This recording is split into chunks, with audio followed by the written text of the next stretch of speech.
physically still alive, probably emotionally dying, but we're all here. Yay. And it's the 100th episode of The People's Receipts. Okay, just let me get us live on YouTube and Twitch and X, and then I will be right with you to start the show.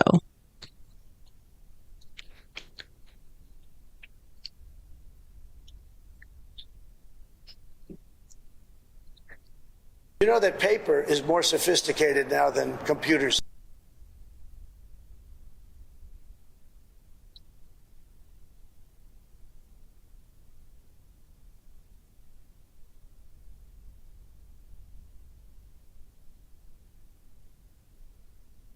Cool. Wow, YouTube's working fast today. I re-downloaded TikTok Studio. Everything's going good. Hey, Maxwell. Hey, Steph. I missed you too. I was getting my hair did. Lucky you. I know. I barely brushed my hair today. There's just like too much dust in Arizona. Without the rain, it's just, God, there's so much. It's just like a wall of dust here. I feel like my allergies are so bad. Okay, let me pin this TikTok Studios to giving me instructions really quick. Let me pin the gift. Oh my gosh, so many crazy things are happening. I mean, I should stop saying that before we start this show every single day because I'm going to be saying the same thing. What is it? Okay. Sorry, TikTok Studio had a bunch of alerts pop up and I'm trying to make sure I'm doing all of them. I did that. Okay, I think we're good. This Cracker Barrel thing is hilarious, by the way, on X. I thought it was a joke. I didn't really understand. These people are out of their minds. They on X have done a bunch of research into like Cracker Barrel and they're like, oh my God, some of these people are okay with gay people. Like, it's unbelievable what's happening on X. I want to show you a funny Cracker Barrel thing like that's going around on X. A bunch of Democrats on X and journalists like have this on there because oh my gosh. And I don't know if anyone's seen. I don't really want to get into this because I already knew this was going to happen. I'm not spending a lot of time on it today. But today is like the first alleged release of some of the Epstein files, like from the DOJ to James Comer and the Oversight and Accountability Committee. And it's being reported currently right now by Fox News. There's no client list. That's what Ghislaine Maxwell said. She's not incriminating anyone and there's no client list. Yeah, of course. That's how she went to a cushy prison to lie for Donald Trump. Like, I can't even believe we have to sit here. I just saw a clip from Fox News and they're like, oh, it's being reported. Ghislaine Maxwell says she has nothing to say and there's no client list and she's not going to incriminate anyone. Shocking. And that's why you can't trust a creepy trafficking criminal who's been convicted. That's why you just have to release the files that the DOJ has unredacted and let people, I mean, except for the victims' names, of course, and let people decide for themselves. I think we all know that. Thank you for subscribing, Landon. And I think, I don't know, someone resubscribed or extended their subscription yesterday. And I think I missed it because I have been having trouble seeing subscriptions. So I did re-download TikTok Studio. And if I missed anyone yesterday, I apologize and I'm sorry. It's just when TikTok Studio acts up, I can't figure out what's going on. Now they're telling me to update my gift goal. Let me do this and then we'll get going on the actual new news from today.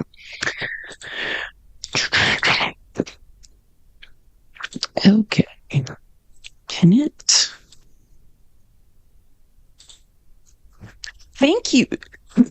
Ashley, thanks for the $10 on Venmo. The best part of waking up was Trump almost dropping the World Cup. Oh my God, I know. And then I'm like, should I focus on funny things like that while it's hard because I'm like angry because he's pathologically lying like about DC and making up lies while again, I mean, first he stole the trophy, the FIFA trophy. Now he's like Try almost dropping the World Cup. Like this man, Orange Grandpa is the biggest embarrassment to this country of all time. Truly. Like there's no bigger embarrassment. And I do just want to say, because not that I remember all the things that middle-aged white men accuse me of lying about, or telling me that I haven't lived long enough, or because I'm a woman, I have a tiny brain, so I can't do math or possibly understand the economy. But I did have a debate not long ago with a gentleman who said because he was rich, he understood the economy better than me. And I said that mathematical projections were that the economic growth is going to slow to like under 2%. And I just want to say, I was listening to Jerome Powell speak today, giving his last like keynote on the economy. And the first 6 months of this year, which, you know, basically the average GDP growth is 1.2%. Guess what the average GDP growth month over month was in Joe Biden's last year in 2024? I think it's 2.4%. Trump has driven our economy into the ground while robbing us. We've lost manufacturing jobs. Not one manufacturing job has come back. Labor is stagnating. And it's very concerning. We're in stagflation, but I have to listen to random white guys on the internet tell me because I'm a woman, I can't possibly figure out how the economy works.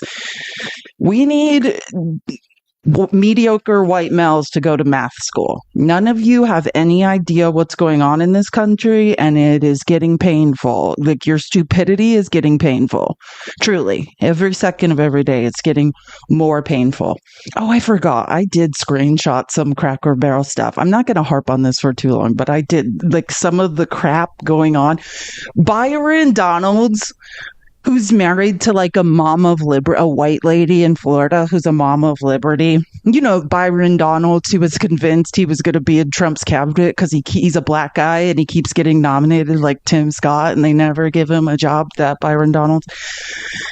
This is what he posted yesterday. In college, I worked at Cracker Barrel in Tallahassee. Cool story. Was that before you worked at the bank where you were arrested and convicted of felony fraud that Rick Scott helped you get expunged?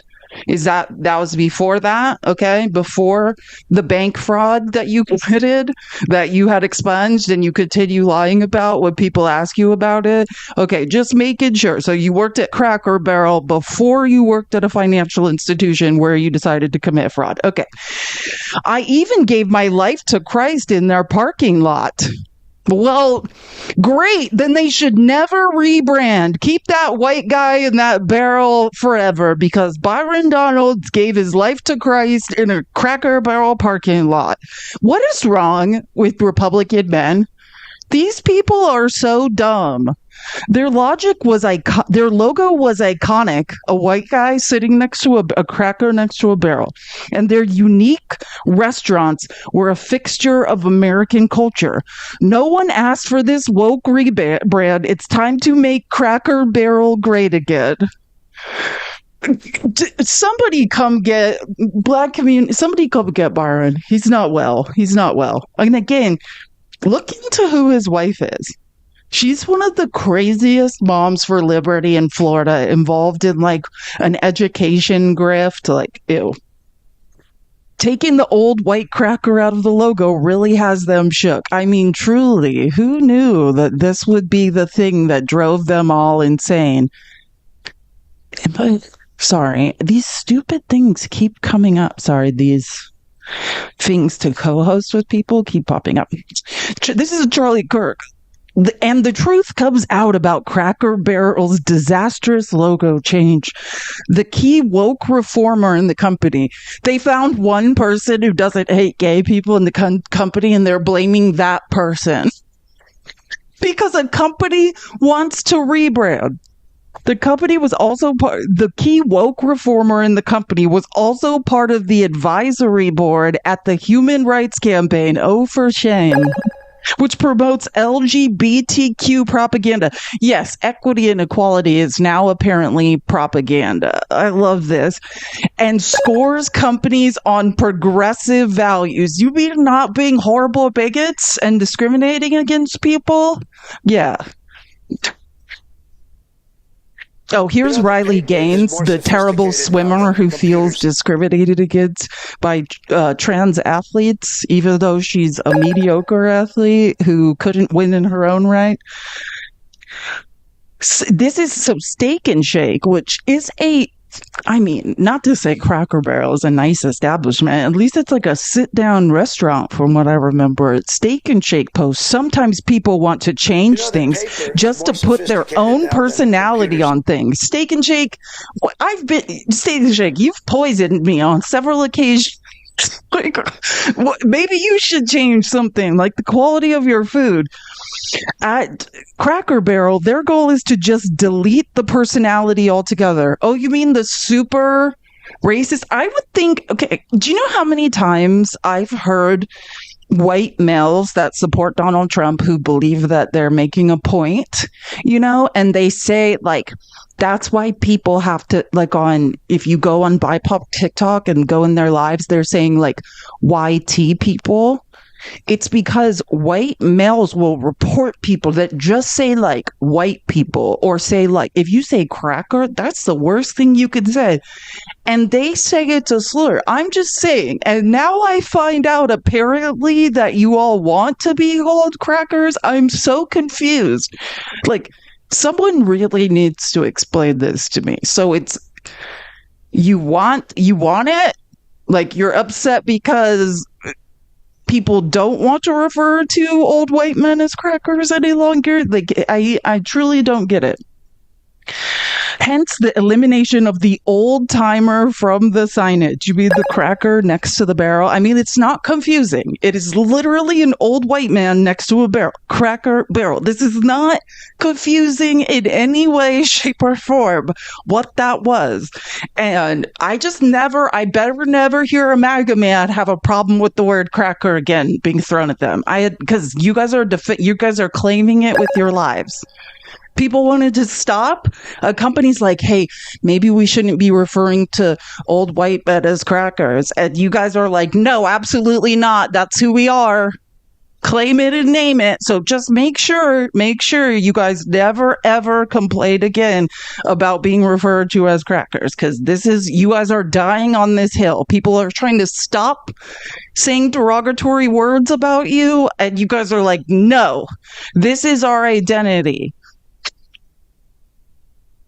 Okay, so, and then, God, Ted Cruz. Ted, fuck up. Where have you been? Do something of substance. So Matt Walsh from the Daily Wire, who's out of his mind. By the way, Cracker Barrel enlisted 3 marketing agencies. Yeah, that's what you do. I used to work for an ad agent. Like, that's what you do. And just to be clear, corporations always... Huge corporations, like one of my clients used to be Darden Restaurant Group, which no one knows what that is. Look it up. It's based in Florida. They own like Olive Garden, Red Lobster, Capitol Grill. I mean, they have like 20 restaurant brands. Yeah, they have like 5 advertising agencies at any one time. That's a completely normal thing. And then like when new budgets come up, you compete for a corporation's business. Like ad agencies go and they pitch like, here's our idea. Like, and here's how the direction we think you should go. And they pick the marketing strategy they like, or they give like a list of deliverables. And they're like, here's the direction we're looking to go in. We want to rebrand, like come up with a prospectus and a plan, like 6 months, 12 months of how we're going to do that. And the pricing of like good, better, best. Like, it's not confusing. Of course they have marketing agencies that are working for them. Tell me you know nothing about advertising. And then I think I wanted to bring this up because I love, and this is actually how you know how dumb MAGA is. Like, while you guys are celebrating being crackers, why don't you guys go to math school? Why don't you guys go to economic school? Why don't you guys figure out how the stock market works? They're all like, yeah, Cracker Barrel's stock like dropped 13%. Yeah, because it's being shorted. based on outrage. People are manipulating the stock market. Trump's little weird rich billionaire friends are shorting this stock. But you guys are too dumb to figure that out. You think that's just because a bunch of poor white men want to be called crackers? I can't live in this world of this level of stupidity anymore. And listening to MAGA people be so sure they're right. And then I just have to talk about this because the other God, man, MAGA men are not smart. The other thing they're doing that's driving me insane is being like, oh, Bed Bath and Beyond like left California and they're not going to put any more stores there. They went bankrupt. Bed Bath and Beyond went bankrupt. And Marcus Lemonis, who is like the guy that has that show on CNBC, like it was called The Profit, which I actually don't like him anymore. That is the venture capitalist, I think, that has the controlling share of Bed Bath and Beyond, which I think, I mean, just as someone who used to work in advertising, I think that is the worst strategy. Let me see if I can find it really quick, because I think I screenshotted this. Oh, I did. I have it. Because I just don't know what a worse strategy is. What is more dumb? So Bed Bath and Beyond CEO Marcus Lemonis has decided to go with a full MAGA rebrand after bankruptcy. The reason all the stores closed is bankruptcy, claiming that the company intends to try to open stores again, but won't in California because the state isn't business friendly. Newsom responded with this. After their bankruptcy and closure of every store, like most Americans, we thought Bed Bath & Beyond no longer existed. We wish them well in their efforts to become relevant again as they try to open a second store, which they won't because brick and mortar retail is too expensive. That's why they closed their stores. The overhead is too high and there's no liquid capital. With the shrinking and disappearance of the middle class, the last thing people have money to do is spend all of their expendable income on luxury shower curtains. Like, that's why this is happening. There is no market for this anymore. And Marcus Lemonis is trying to pretend or something like that has something to do with California. I don't know. Lemonis then ran to Hannity's Fox show to attack Newsom again. Quote, what I found this afternoon was that Governor Newsom had enough time to respond to a tweet to remind everyone in America that in 2023, the company went out of business. Now we're trying to make a comeback.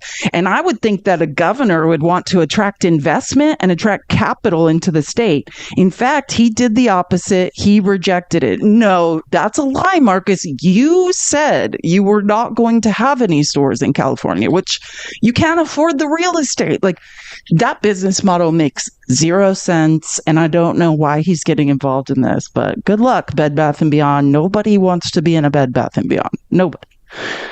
The last thing, we're not going to use our last money and spend it on shower curtains. Oh yeah, this is what I was talking about yesterday, by the way. A federal judge ruled that Alina Habba, being the interim district attorney of the New Jersey DOJ office, was unlawful because she's never even practiced criminal law in her life. She had no business doing it. We'll see how this goes. She was crying on Hannity, just making up a bunch of lies. Judge Brandt, this is a quote from the judge.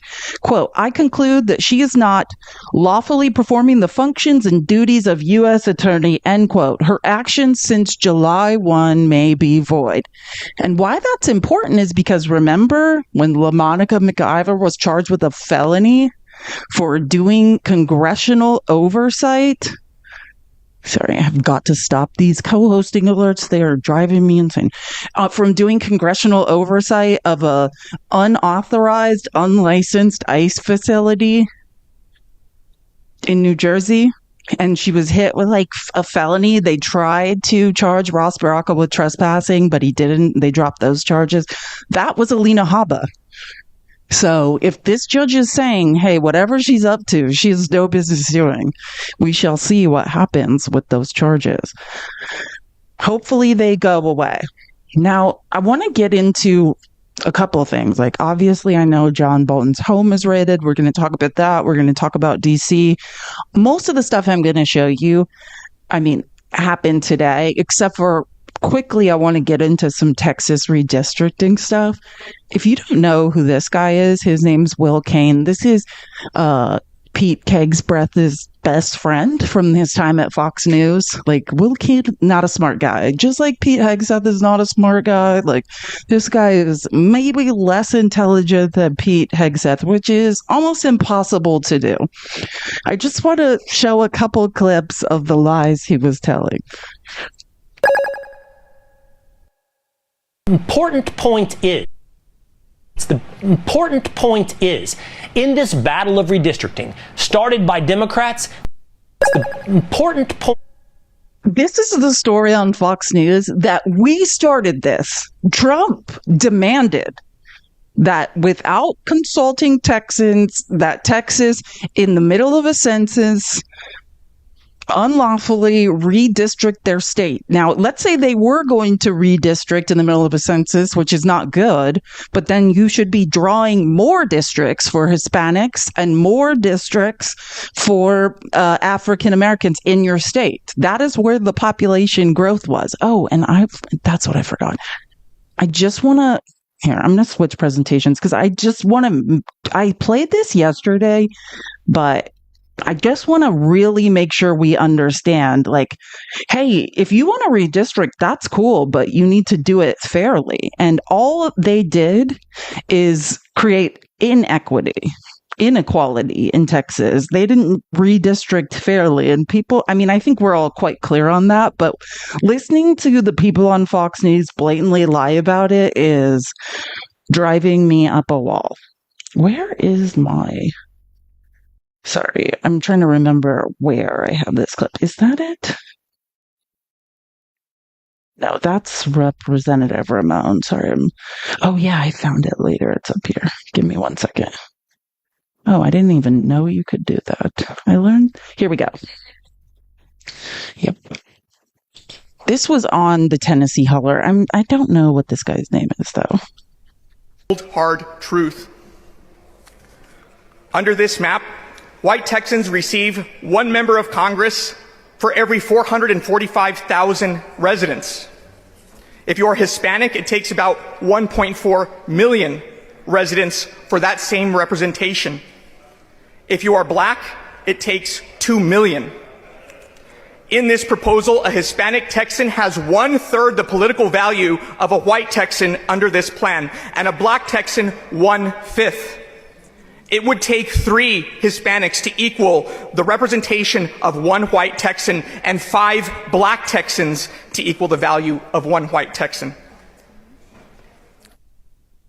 I mean, are we getting the picture? They started this. They racially gerrymandered the maps. There's a long history of racial gerrymandering in the South to disenfranchise population growth in brown and black communities. This is their dream, not ours. And now I know, it's when you hear it, that's why I had to play this, because you need to hear it, right? Like, you got to hear the numbers.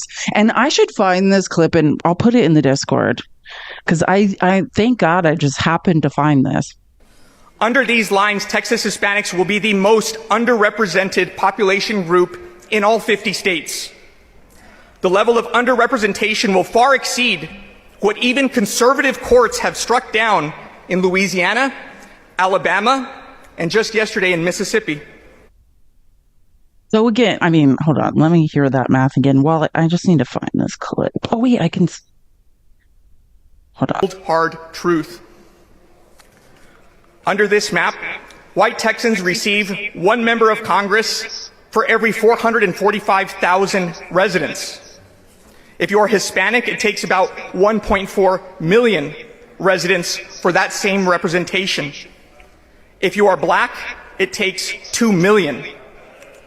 In this proposal, a Hispanic Texan has 1/3 the political value of a white Texan under this plan, and a black Texan 1/5.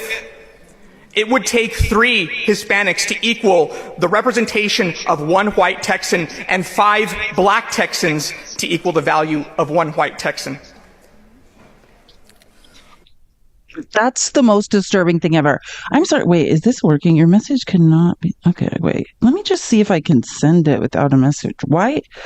I never put things in the general chat. Let me see if I can that paper is do more it this way sophisticated without now having than a message. I computers. might just, yeah, I don't know. Something is wrong with my phone. I'll find it in the, where's this from? I guess this is from a TikTok page called at Howdy Politics, and this is just one of the people that was speaking right before the redistricting vote on Wednesday. Sorry, I don't know this man's name. It wasn't, but that's where I found this. It's either at Howdy Politics on TikTok, or it was, oh yeah, that's this, and most of us follow Tennessee Holler. They posted this yesterday at wait, no, not yesterday. The day before yesterday, Wednesday at 4:40 p.m. So if you want to go back through the Tennessee Hollers post, you can find it as well. Sorry, I don't know who is speaking, but I think that's the way we need to make this clear, because when I watch Fox News and the lies they're telling, you guys started this.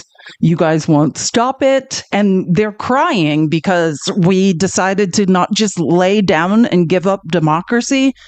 Like, that's really what they're mad about, that we're like, hey, maybe we should fight back and not just give up democracy in our country. Like, it's fascinating to watch.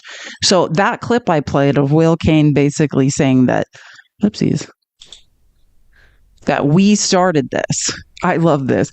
This is this guy responded to it, and this is reposted, I think, on Midas Touch's page. Democrats pushed for a nationwide ban on gerrymandering. This is true. Like, look at, and this is what I always like to say when Republicans lie. Just look up their voting records. Sorry, I've got to figure out how to turn off these. Okay, I think I did. I think finally I turned off the damn co-host request. Democrats pushed for a nationwide ban on gerrymandering and even passed a bill doing that in the House. Again, whenever Republicans lie, just look up their especially Congress people, look up their voting records against this stuff. You guys' lives, your livelihood, your retention of power depends on you stopping as many people from voting as possible, as many minorities, as many women. Like, I mean, these are the facts. Like, if your whole existence is based on your ability to cheat and to gerrymander. But again, that clip, Gavin Newsom responded to it himself, right? Not his press office, and just started laughing hysterically, which it is hysterical. Fox, you guys are embarrassing professional liars. Now, I don't know. I played a couple clips of this. I said I just clipped a couple things, but you guys probably, I think these were like live streams. I know it was on X Spaces. I think these were live streams going on TikTok. Do you remember I played a couple clips yesterday of Gavin Newsom? He was talking to like Harry Sisson, Olivia Giuliana. Why am I missing? I feel like I should remember the third. It was Adam Mock. I can't remember, but there was like 4 younger folks, like let's say Gen Z folks, he was talking to, and this girl who hangs out on Twitter, her name's like Joe. And instead of playing any of the relevant clips I played, because all it was Gavin Newsom talking about the Emergency Response Act thing that he's doing. This is what Will Cain played. Thank you for subscribing. I can't tell what those letters are. Is it Lee? I like the font. Thank you for subscribing. I appreciate it so much. Did I miss anyone else? Sorry if I don't think I did. No. Okay. Landed was the last subscription. Thank you so much for subscribing. I appreciate it so much. But I just want to show you what happens.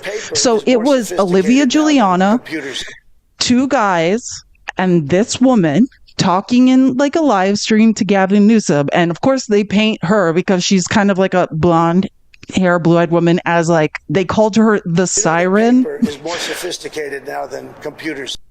That's what this is titled. The clip. What that does for our side, it fires us up. It gets us going. Her name's Joe. Thank you. It's JoJo from. Is that what it is on X? Is that what it? JoJo from Jers. Is that what it is on X? I don't. I don't know if that's what her name is on X, but yeah, I know her name's Joe. I just didn't remember. I can't remember what her. I don't follow her on TikTok. What that does for our side, it fires us up. It gets us going. These memes of you riding a velociraptor with like a 12-pack and 2 freaking rifles in your hand. Oh, I know. I'm in good shape. How about my bicep? I bet you could do a real pull-up on like pack, Hegseth and the other. Yeah.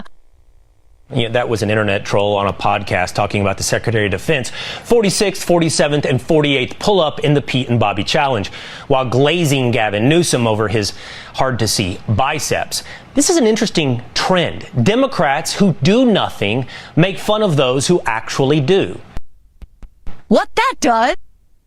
And he's mad because they were making fun of Pete. Remember, did you guys see the video of Pete Hegseth? Will Kane, the guy that was just speaking, is Pete Kegsbreath's best friend. You know, his best friend is a guy who's been credibly accused by a blonde-haired Republican woman of rape. You can read the police report. I read it aloud on this page. Anyways, but that's neither here nor there. But he's mad because I don't know if you guys have seen, but it was a big deal on X. There's this video of Pete Hegseth doing pull-ups, which is the most disgraceful thing I've ever seen in my life. And they're mad because, you know, what they're joking about is all these memes that his press office is putting out, like him riding a velociraptor or mocking Pete Hegseth doing pull-ups. And they're mad about that. But not about all of Trump's. So it's not a waste of time that your guys' full-time job is to lie and fluff a guy who's robbing you. And you're saying we're all wasting time. Like, tell me again how that makes sense. Then they bring in Chip Roy to pathologically lie. This is going to piss you off to no end. Every word Chip Roy is about to say is a lie. And then we'll get to the really bad news. But I got to show you a couple of clips before I tell you the worst news. Or actually, maybe it's good news, depending on how you look at it. Yeah, well, great to be on. Thanks for laying that out for the American people to understand. What effectively has been true is that Republicans, unfortunately, for too long have unilaterally disarmed, allowing Democrats to basically monopolize congressional districts using gerrymandering. I can't stress enough every word of this. Like Freud, it's just amazing, especially the more like we move into like pathological lying and narcissism and capitalism. Like this is so Freudian. Like please stop projecting every single thing you guys are factually and mathematically guilty of, that people whose brains work, those of us who can read and understand numbers and can look up primary sources, you know, court documents and congressional voting records, we can easily disprove everything you're saying. I mean, unless you're saying that you're confessing to this. So just hear everything Chip Roy is about to say as a confession of what the Republican Party is very factually guilty of. Republicans played nice, trying to have maps that weren't as gerrymandered. And that has resulted in a place like Texas, where your district makeups are like close to 2-1, but yet you've got roughly about a 60-40 makeup election.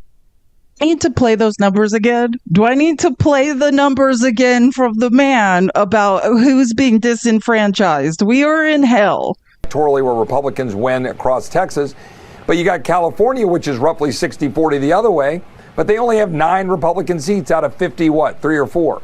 You've got, as you pointed out, Massachusetts has 0. I think Illinois, it's 17% of the total seats is Republican. They've been playing the game a different way. They're just mad that Republicans are now starting to do that to them. They're mad that... Again, just to remind everyone who can look into primary sources and doesn't just listen to insecure white men lie, or who also lie and steal, like these grifters are insider trading pathological liars. But again, it was the Democrats that passed legislation to make gerrymandering in every state illegal, to have federal third-party nationwide redistricting to stop all of this, to do it mathematically and fairly in each state uniformly by independent redistricting commissions. That was that the Republicans that passed that? Oh no, I'm sorry. No, that was the Republicans that all voted against it. That's right. But I guess if you're an idiot that listens to other lying grifters speak, maybe that makes sense. I don't know. None of it's true, but whatever. Republicans, by the way, are using going in and doing forum shopping and going into district courts where you've got a friendly judge and we get good results. They were doing it for decades. You know, as a lawyer, how important that is. They're just mad that we're catching on and we're actually now beating them at their own game. That's what's really going on. And Gavin Newsom wants to fundraise off of it. Yeah, okay. So thank you, Chip Roy, for really being a pathological liar. Wait, hold on. There's one more. Sorry, I'm subjecting you to this, but I just need to set the record straight. Here's another minute of pathological lies.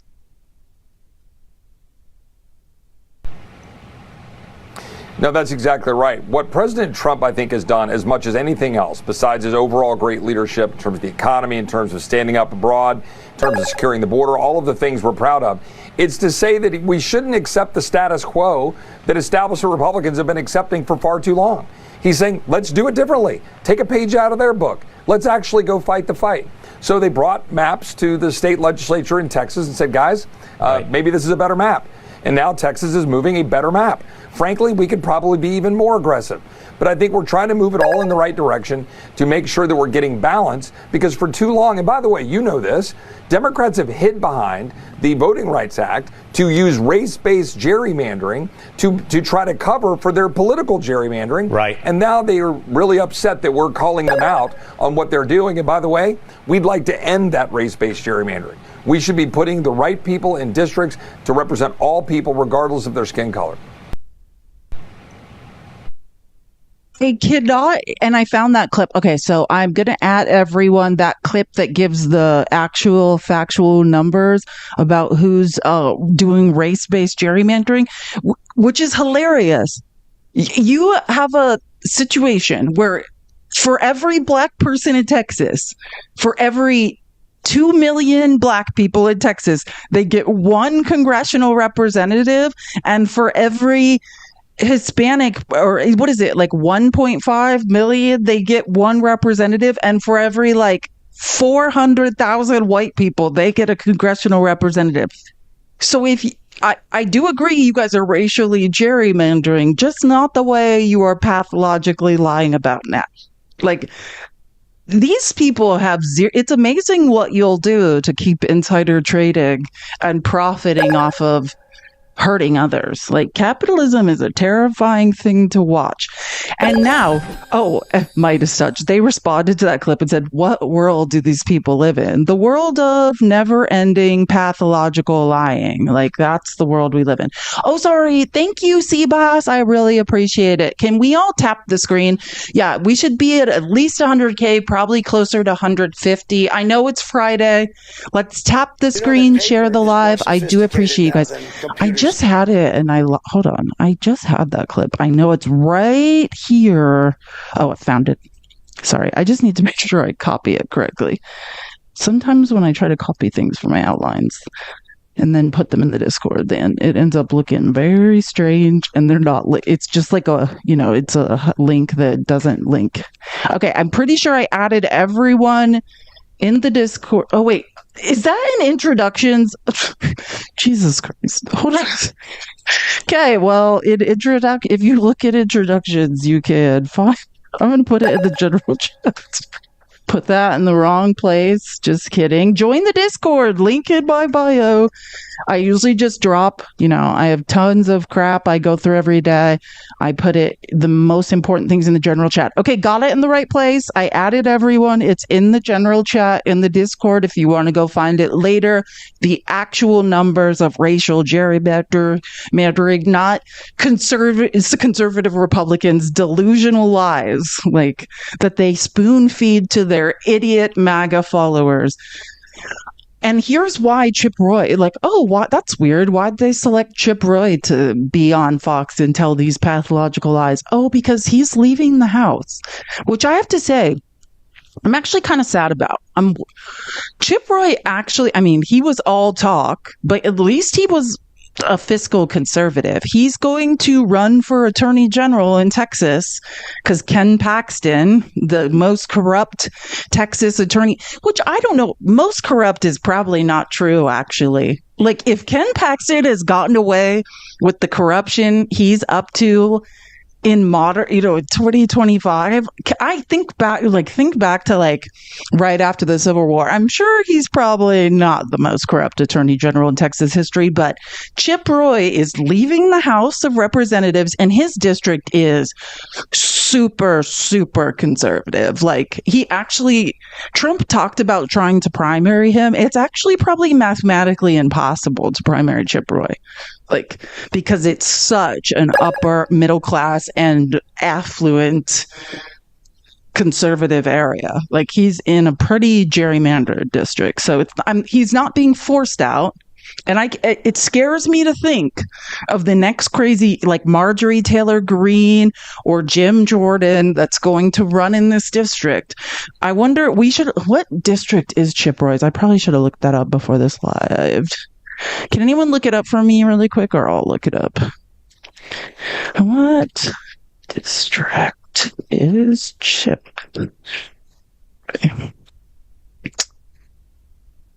Texas is 21st. So right next to crazy, formerly a Navy admiral, now a captain because he was demoted for his White House pill mill scandal. Roddy Jackson. Sorry. Because he in 22? Yeah, so 21. We should look up. Hopefully, we need to figure out who's going to run in 21 because they don't have to go up against Chip Roy. We might have a real chance. I mean, just in terms of they just automatically see his name and vote for him. Now there will be less name recognition. If you want to support Trump at this point, you are a fascist. Or, or an idiot. Because that's the truth. MAGA is a combination of just complete idiots, fascists, big, racist, when I say fascist / racist, grifters, right? People that want to financially profit and grift. So, I mean, it's a combination of all of that. But if at this point and where we're at with Trump, watching what Trump's doing, if you're like, yeah, makes sense, then you're either an idiot or you are a fascist or some combination of both. But I'm just going to say, my personal opinion is that the majority of MAGA's base are idiots. Because, the reason I say that is just from the sample size we get here on TikTok. And I want you to just think about this. The people that show up on the internet to like do what they call debate, it is not debate. Those are the informed ones. Do you know what I'm saying? Those are the people that are like looking into things. The people we run into on this, think how dumb they are. Think how little they know about anything. They're just like, well, I'm a white man, and you're a woman with a tiny brain, so I know more than you. So I'm just pointing out, I think like the majority of them are idiots, and then there's grifters that somehow are like profiting off of Trump. Or actually, let me come up with another option because I think it's only fair to say it. In capitalism, because I experienced this in the tech industry, and I worked in advertising in the tech industry when it was still pretty liberal. But when you're tied to a corporation and your salary is tied to a corporation, your political opinions often reflect what that corporation wants your political opinions to be. Period. And I've experienced this. So I do think there's a lot of people who are working in the oil and gas industry and different industries who are told, like, either you vote Republican or you're not going to have a job. that type of thing.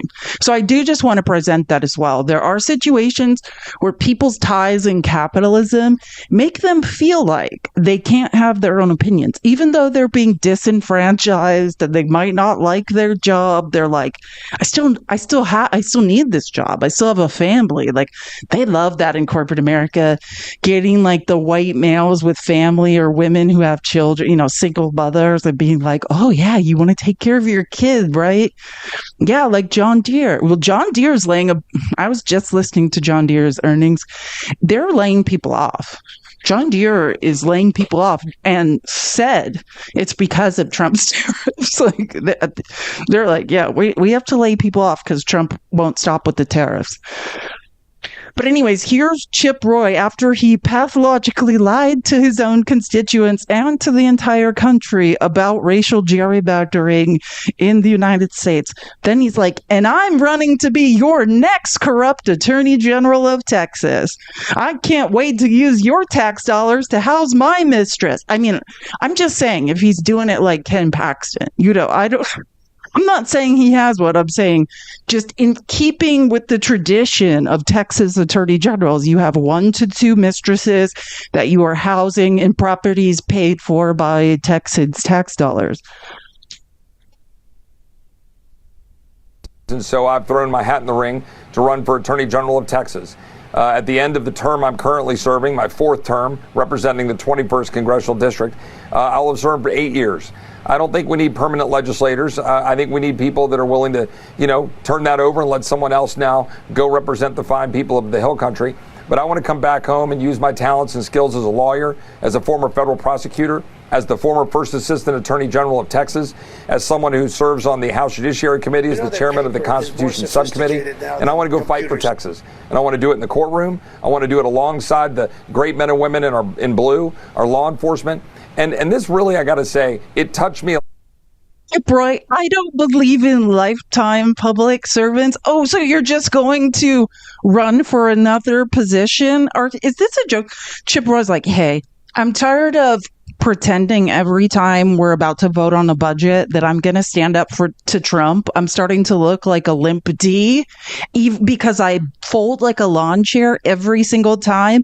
I wave my arms around and act like I'm a fiscal conservative and give weird speeches about how I'm not going to be able to look my children in the face when I go home. And then every single time there's a vote in Congress, I fold like a lawn chair. And it's getting hard for me to look myself in the mirror. So what I think is best, if I go find an even more corrupt position in Texas where I could just really focus on what's important, which is criminalizing women seeking health care. You know what I mean? While I also complain about the falling birth rates, I make it harder for women to have children. That's Chip Roy. Like, a lot when I was down in Kerrville during the floods and working alongside the men and women who are doing all of the hard work of trying to help those people, the law enforcement community, the Texas Department of Emergency Management, the governor's office, local law enforcement. And I really had a calling and prayerful calling to come back home to Texas. I'm unafraid to fight, but more importantly, I'm unafraid to win. That was the story behind the big, beautiful bill and working with President Trump to deliver. It's tough stuff in Washington, but you got to be unafraid to win. And that's why I want to run for the Attorney General of Texas and come back and defend this great state from the assault that it's experiencing by radical leftists, Soros DAs, Soros judges, putting criminals on the streets, open border politicians that President Trump is fighting. But we need a long generational change to save Texas, the Texas of our forefathers, Will. We got to save it for our kids and grandkids. The Texas of our forefathers, the racist, gerrymandered, backwards, conspiracy believing Texas. Like, you want to fight in courtrooms for Texans, but believe in the deep state and George Soros. That makes sense. And I'm sure they will choose you because you're a white man that talks a lot and delivers nothing. That's just what Texas likes.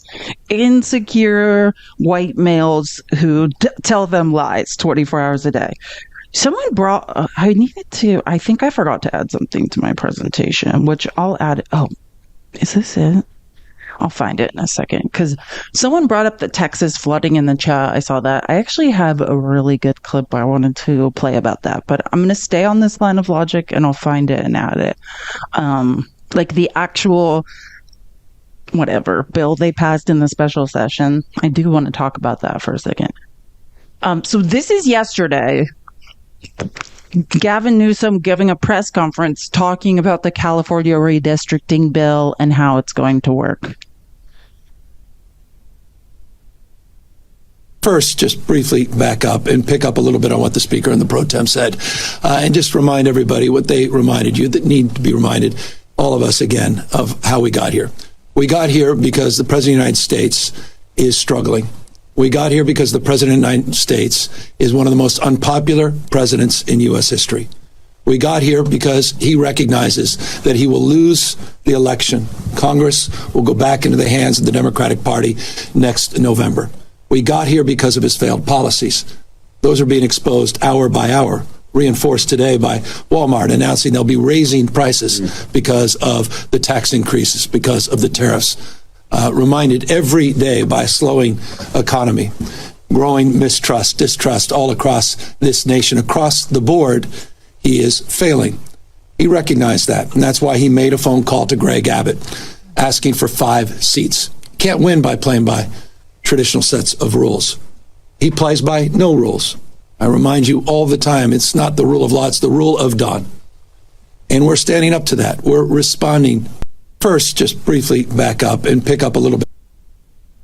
And I want to just, someone said something, I think, just jog my memory. Smashly, hi Smashly, said, I didn't really want to like Gavin, but he's won me over. Listen, I want to just introduce this idea. Like, we don't need to like the person that's going to lead us to get rid of a narcissist. Do you know what I'm saying? Like, and I said this, like, there's a lot of people online that I've had interactions with. I'm sure they would say, like, Felice is a bee. Like, she's mean. She doesn't let anyone talk. She's rude. She's angry.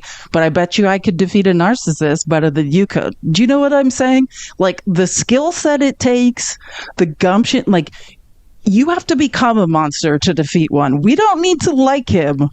You know what I mean? We just need a plan. And I would like, when you hear Democrats who, I think we have this long history of being like, we're bleeding heart liberals. We're all nice people who are going to do the right thing. No, it's time to get in the mud. Like, this is where I was born and where I live. Like, it's time to, you don't need to like anyone, but we've got to do whatever it takes. And at some points, that's not going to be pretty. It's not going to be something you're proud of. But I mean, how much do you want to lose? You know what I'm saying? Like, how much do we've lost everything. There's nothing left to lose, but like literally the point where public opinion matters not at all, because this is no longer a democracy.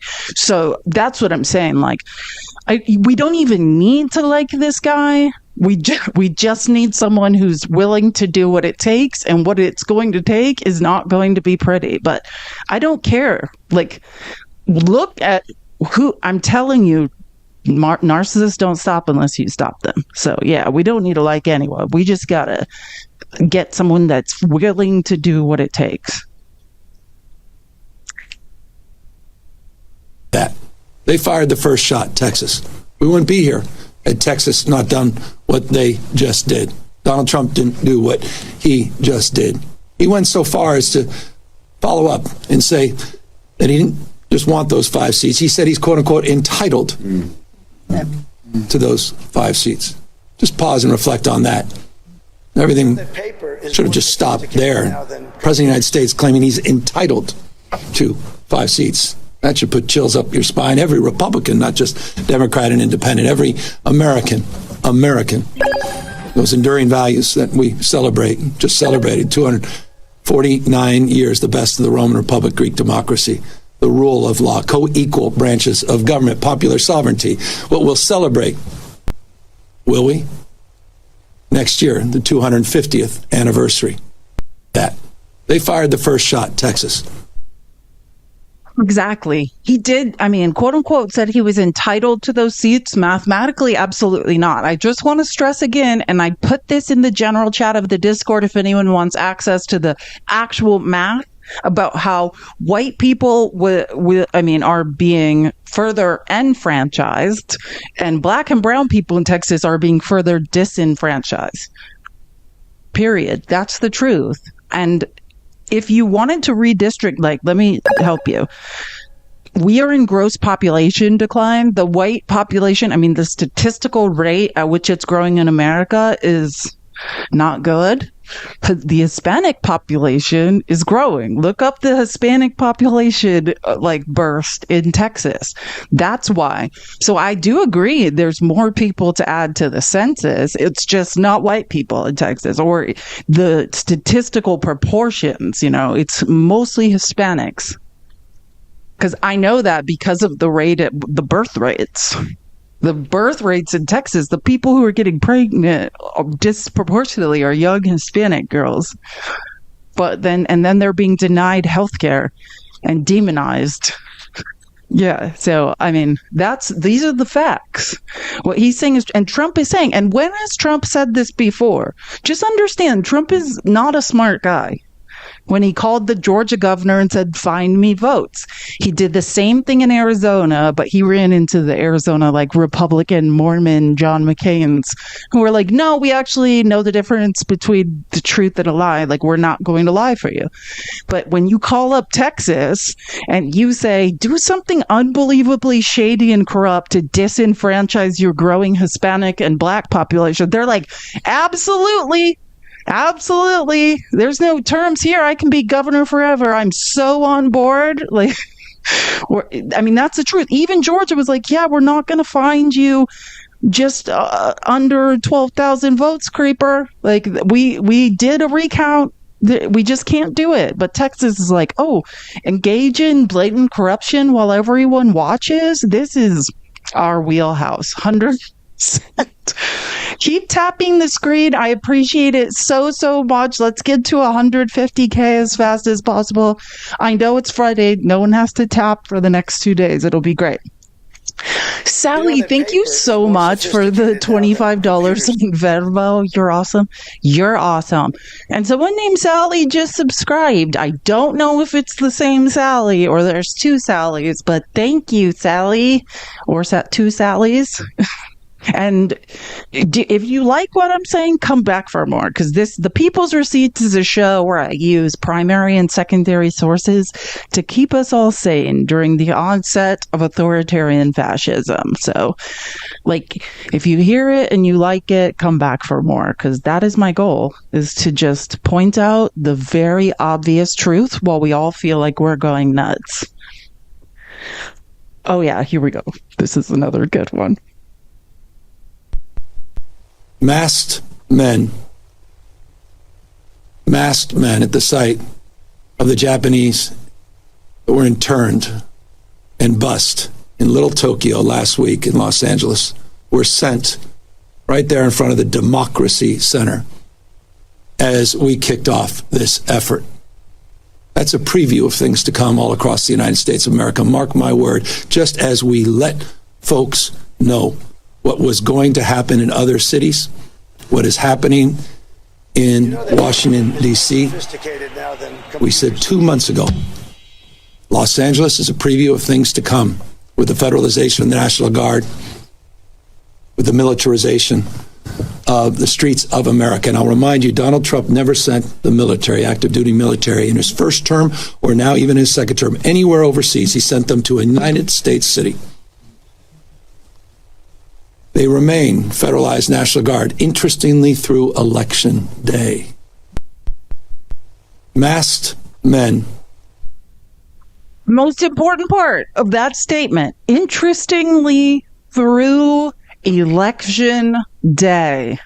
Interestingly, through Election Day, because there's twofold here, and I've heard people identifying these both, and what I always like to point out is, most importantly, in logic, right? More than one thing can be true at the same time. It's not, it's this or it's this. First it was Los Angeles, now it's DC, and then he's moving on to other cities. And then I hear people saying, no, the point is to take over the Capitol. How, if you're not leaving office again, don't you want to have control of the Capitol? It's both. It's both. He absolutely is going to invade other cities. How do I know this? Because I, used primary sources. Pam Bondi has sent letters to governors in Washington, Oregon, Illinois, New York. Trump today was rambling like a crazy person. The guy who says men shouldn't wear makeup, his makeup is particularly horrific today. And I mean, it's like running off of his face. He has one white ear and one red ear. Like, look up what is happening with Trump's makeup today. I'm not making this up. Literally, he made it up. He won't let it. A rumor has it he does his own makeup, even though men aren't supposed to wear makeup. Right, MAGA men? Isn't that a beta move to be a male who's into makeup? But you vote for a guy who puts makeup on every day. Most of the people, a lot of Republicans in Congress look like blow up sex dolls because they have so much filler and so much makeup on every single day. Every Fox News host that is allegedly a male, an alpha male, they all have makeup on and they all have filler in. I still haven't gotten any Botox or filler. So maybe you guys should follow me. Maybe I'm more of a man than any men you guys like. It's super strange. Like, you guys, every mad you say is a real man has a face full of makeup, and it's terrible. And the blow up sex doll thing, I didn't make that up. I think that was Warren Davison, who's a representative. Those were his words about Matt Gaetz before do you guys remember the Republican National Committee when Grindr broke in Milwaukee, Wisconsin? The RNC, Grindr, that's Tinder for gay men. It broke in Milwaukee when the Republican National Convention was there. And then one day, remember, Matt Gaetz was like harassing Kevin McCarthy. And then the next day, he was supposed to speak and showed up and looked like a blow-up sex doll. That's what Warren Davison said anyways. And everyone's like, what happened to Matt Gaetz' face? That's what happened. Oh my God. This is going to be the best thing.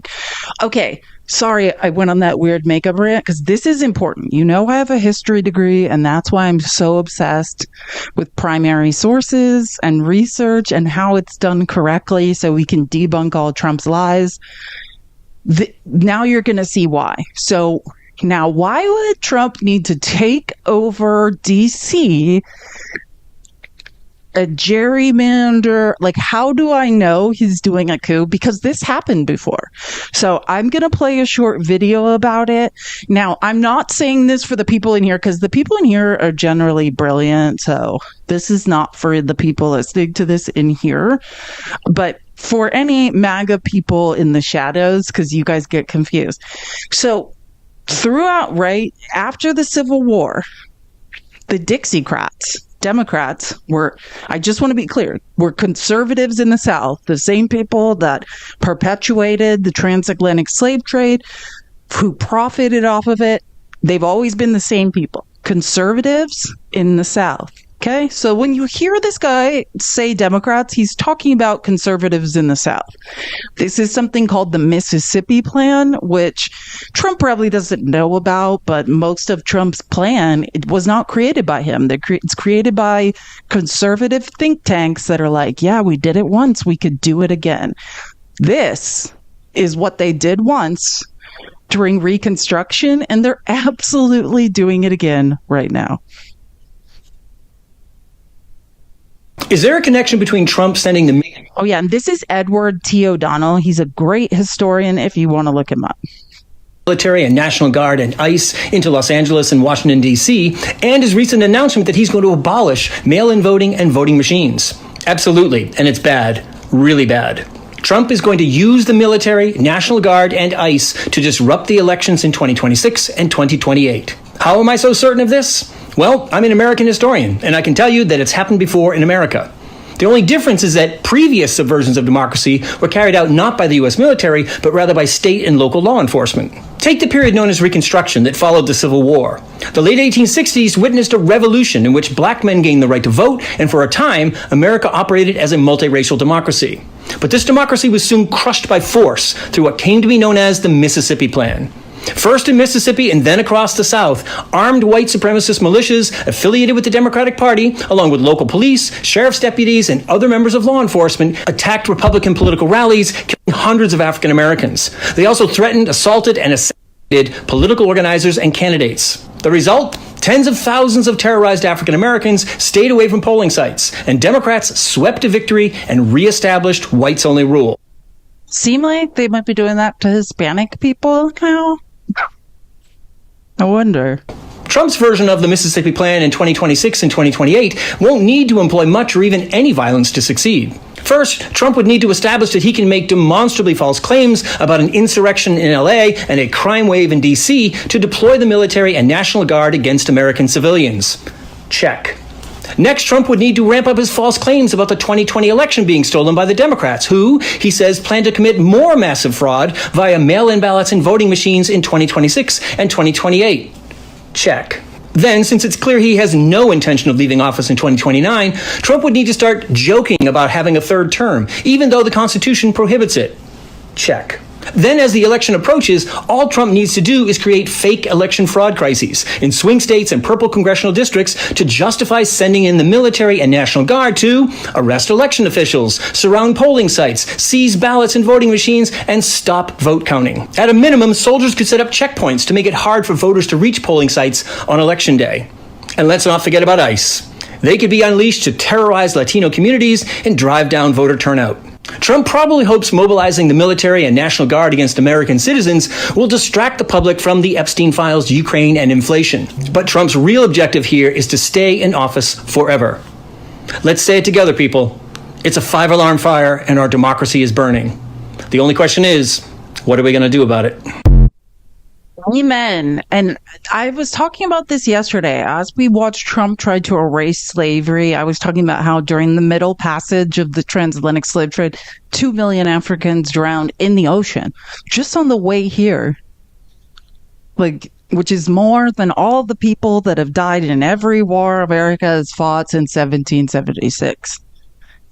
It's important as Trump continues to try to lie, obfuscate, and erase history that we understand what happened, what conservatives did in the South following the Civil War, what happened during Reconstruction, which was the decimation of education, right? During slavery, it was illegal for a slave to even learn to read or do math because education is upward mobility. If you give people education, they can organize, right? It's a lot easier to organize if you can read and write.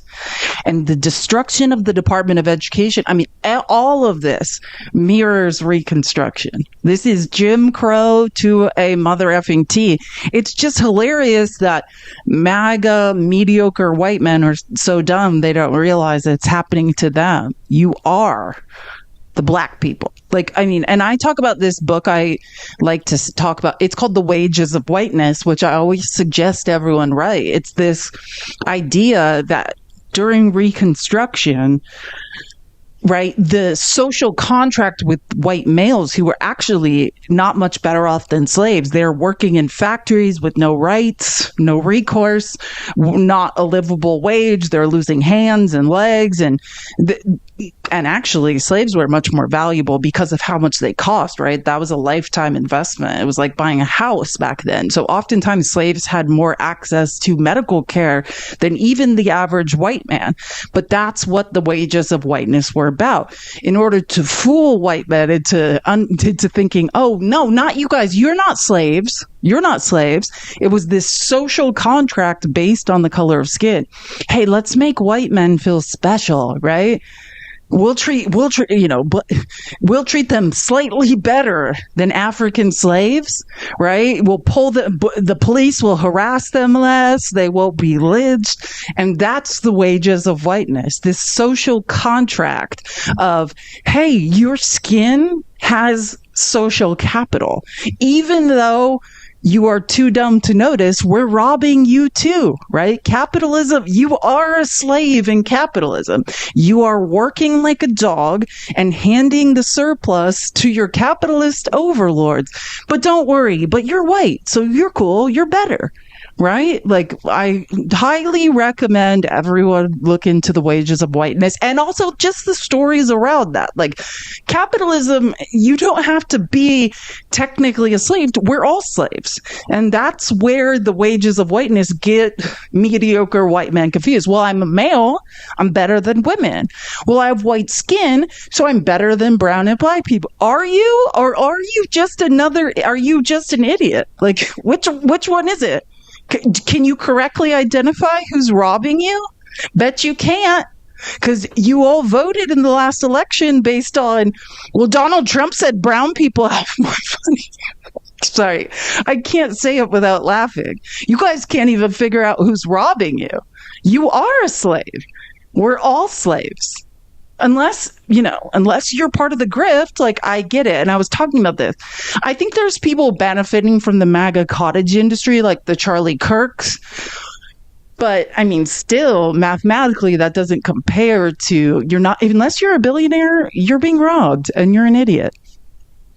And I think sometimes Republican politicians and like Fox News pundits and people that work for Turning Point USA, they're sort of they get thrown these scraps and they're like, look, I'm moving upwards. Like, I'm important. Yeah. So you don't notice you're also a slave. Like, you might be the dumbest of all the dumbs. It's hard to tell, but sorry, I digress. I've had a lot of thoughts when I was making this outline. Like, I cannot believe all this is happening. And that was the point, right? Sophisticated now than computers. They've successfully done it. In the past, the Department of Education was always starved by Republicans, and this is why. If we wait for decades and decades, people will get dumb enough, and they won't have been taught history, so they won't see any of this coming. And that's where we are now. We got mediocre white males and some Karens backing Donald Trump and being like, he loves me. He said brown people have my money. Like, that's where we're literally at. Well, use the supercomputer you're watching this live on, and why don't you figure out who's stealing from you? You can do it. I know it.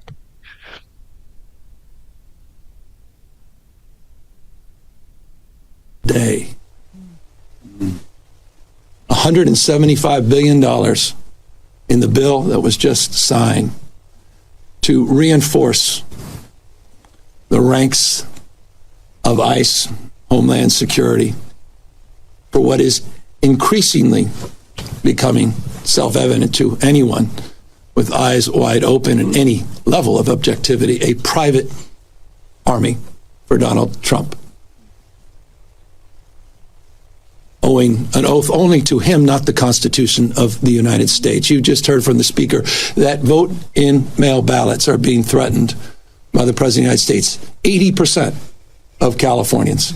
No coincidence. 80% submitted their ballots in the last election. 86% in 2022. 88 in 2020. He's trying to rig the election.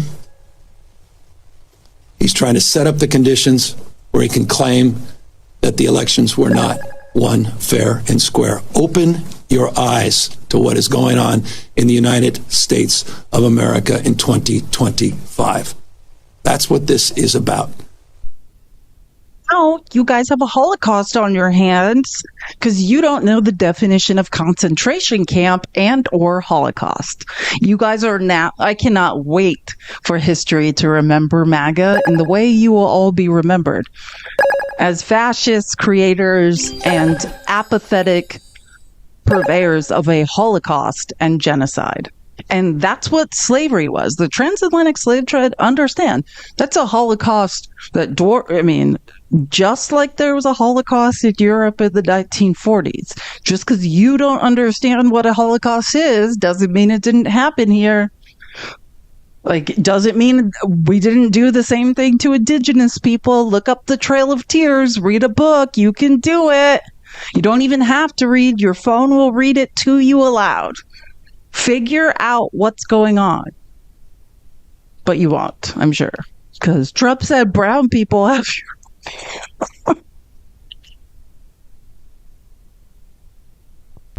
Those enduring values that we celebrate, just celebrated 249 years, the best of the Roman Republic, Greek democracy, the rule of law, co-equal branches of government, popular sovereignty. What we'll celebrate, will we? Next year, the 250th anniversary. And Trump is using the 250th anniversary and saying, this is why we need to erase the memory of slavery. This is why museums need to erase the truth about the history of America. That seems like a very weird thing to do. Thank you, Joby. It's so good to see you. And seems like a very strange thing to do. Thank you for the bow. I love those bows. I'm going to start annoying people and be like JoJo on Dance Moms with constant bows in. And I think I played this clip yesterday. This is just like, I like numbers and statistical analysis. I love watching. Last night, Fox News pretty much at least a minute did not go by without someone on Fox News saying that Gavin Newsom, this was a horrible strategy for Gavin Newsom and no one was ever going to believe it or trust him. And he's just whining and complaining.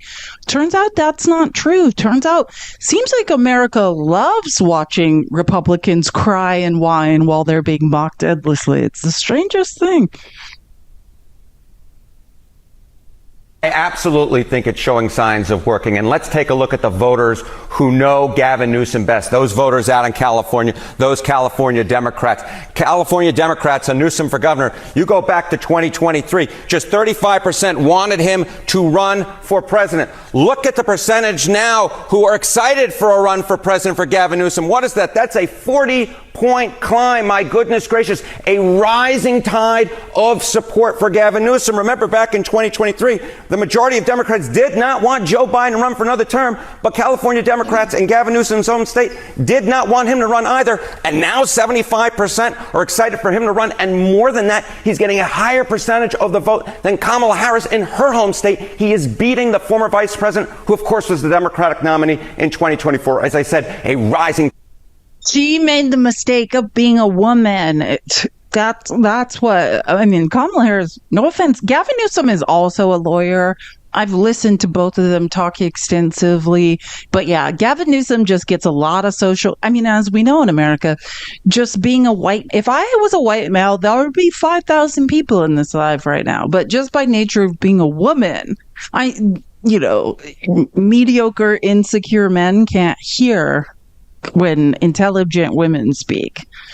Tide of support for the California governor. And we always say it's very early to be looking at 2028 polling, but why is California polling so important? Why is it so important? Because I want you to take a look. It's one of those benchmarks, the home state polling for presidential candidates. If they can't win the primary in their home state, they ain't going to win anywhere. What are we talking about? Pres nominees and home state primaries. All of them won. All the nominees won. And all of them led in the early polls. So yes, winning California is not tantamount to winning the nomination, but it is one of those stepping stones that you have to make it to if you in fact want to win the nomination historically. And of course in California, it has the most delegates out of any of the states that of course take part in the Democratic primary. How are things looking nationally for Democrats? Okay, so we're looking at the states, right? We're looking at Gavin Newsom's home state, but how about nationally? Does what we're seeing in California translate nationally? Chance of being the 2028 Democratic nominee according to the prediction markets. Back on June 1st, before all this strategy, before all this confrontation with Donald Trump, you saw Gavin Newsom 11%, AOC at 10, Buttigieg at 8. Look at where Gavin Newsom has shot up to now. 27% now is the clear front runner, not at 50% plus, but still the clear front runner, at least according to the prediction markets. What we're seeing in California. Sorry, I did this accidentally. Isn't staying in California, at least at this particular point. Thanks, Harry. It's good to see you. Nice to see you. I also just want to point out in that last graphic, they're comparing a very wealthy white male who has run the fourth largest economy in the world to a Hispanic woman and a gay man. So I don't even think those are good comparisons. And I'm not saying that because, believe me, if I think pound for pound, AOC and Pete Buttigieg are the most intelligent Democrats we have.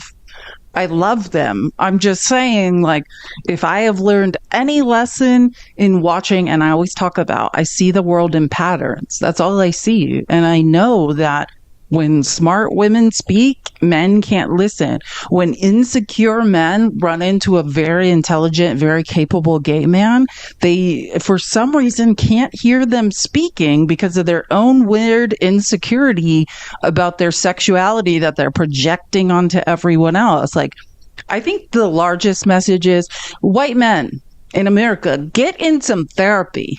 Get in some therapy, truly, because Trump is because you guys are all insecure and dumb. So let's get you guys back in school where we teach you to read and do basic math. And we need to get you guys in therapy because we're going to lose our entire country. And I could get into mathematical projections and how if we just had elected someone else, America would be thriving right now. And because you guys are insecure and idiotic, now we're in this situation. Now we're in a literal hellscape. Truly, we're in a hellscape because you guys are insecure. Because no one told you that equality and equity is not a pie, where if too many pieces are taken out, you don't get any. So I'm sorry. But that's why truly, if I could describe in the dumbest way possible why we're in this situation, it's because white men didn't pass third grade math. Like, I was a second grade teacher and we would give like little slices of a pie when we're teaching fractions. And we'd be like, oh, you have 1/4 of the pie. And for some reason, white men are so insecure that they don't believe, like, when it comes to economics, that a pie grows in size, right? And it just 10 years ago, Trump started saying, which, by the way, Trump didn't come up with this. This is Hitler, and even before Hitler, it's the Great Replacement theory. Like, there's only so much pie. And once the Browns come and take your piece of pie, there's nothing left for you. Nothing could be more mathematically idiotic or untrue, but white men swear to God it's true because they're idiots. Like, I mean MAGA white men. I think there's plenty of white men on the left that can correctly, speak to the economy. But that is truly what MAGA men think because someone told them that. Like, someone's taking my pie. Some brown person's going to eat my lemon meringue pie. I got to do something about that. Like, when in fact, it is the exact opposite. This entire economy, the expansion of the American economy was brought to you by what? Immigration. Brown people immigrating, brown and black people immigrating here. And that is going to become more essential. I always talk about this, and you can look up the gross population decline in the first world. Where do you think the most able-bodied workers are going to be by 2040? Let me give you a hint. Africa. So you guys better get real cool with black and brown people coming here and doing you a solid. Better bury some of that racism. We're all going to be slaves in abject poverty. Figure out how the economy works. And remember how we were the #1 gross domestic product in the world? Trailing 6-month gross domestic product expansion, 1.2%. Now, that means nothing to MAGA men because you guys don't know anything about the economy anyways. Now, what did we average in 2024 under Joe Biden, which was only projected to go up and to the right? 2.4% in 2024. First 6 months of 2025, or first 6 months of Trump's presidency, so January to June, 1.2%. That is effing abysmal. Abysmal. And I know you guys can't do math, but you got to hear that and understand there's a big problem. It's worse with labor. We are in stagflation. Thank you, Kimber, for resubscribing. I appreciate it so, so much. So at any point, it's time for you all to figure out who's robbing you. And here's just a short clip to help you out, insecure MAGA men, with who is robbing you, who does have your money. And it's going to come as a shock. It's not brown people with nothing picking strawberries in the field. Since January, the president's bought more than $100 million worth of corporate and municipal bonds. That is according to filings from the Office of Government Ethics. This kind of active trading by a president is unprecedented. It means Donald Trump stands to benefit or suffer losses depending on how these bonds perform. But these bonds include banks, and they include companies, and they include...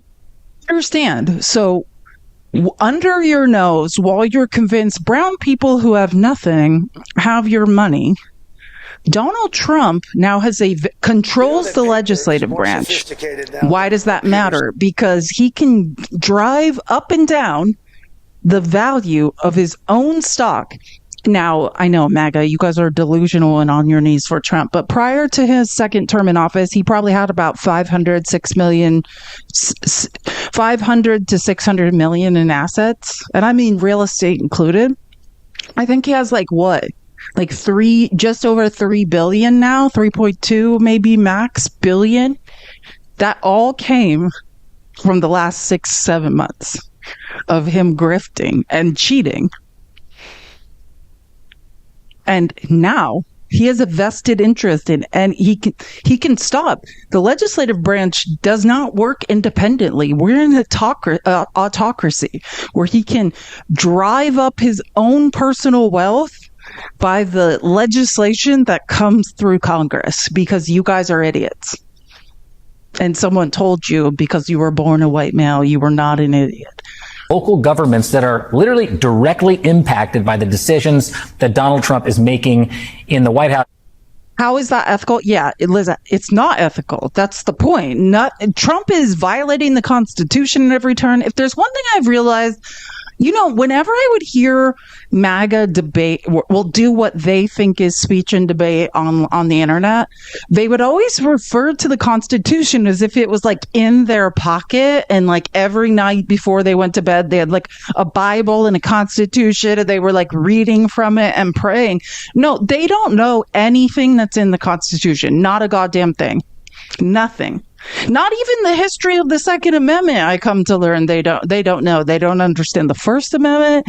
These people do not know. So that also might be why they don't understand that Trump has violated the Constitution at every turn, because they have no idea what the Constitution says, that he's eroded all the checks and balances. There's nothing, but we are so far past ethical.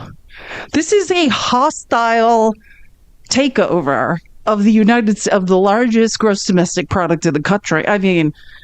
There's nothing none of this hasn't been ethical since his first coup. It's not even Donald Trump working as a businessman. It's Donald Trump working as an insider trader.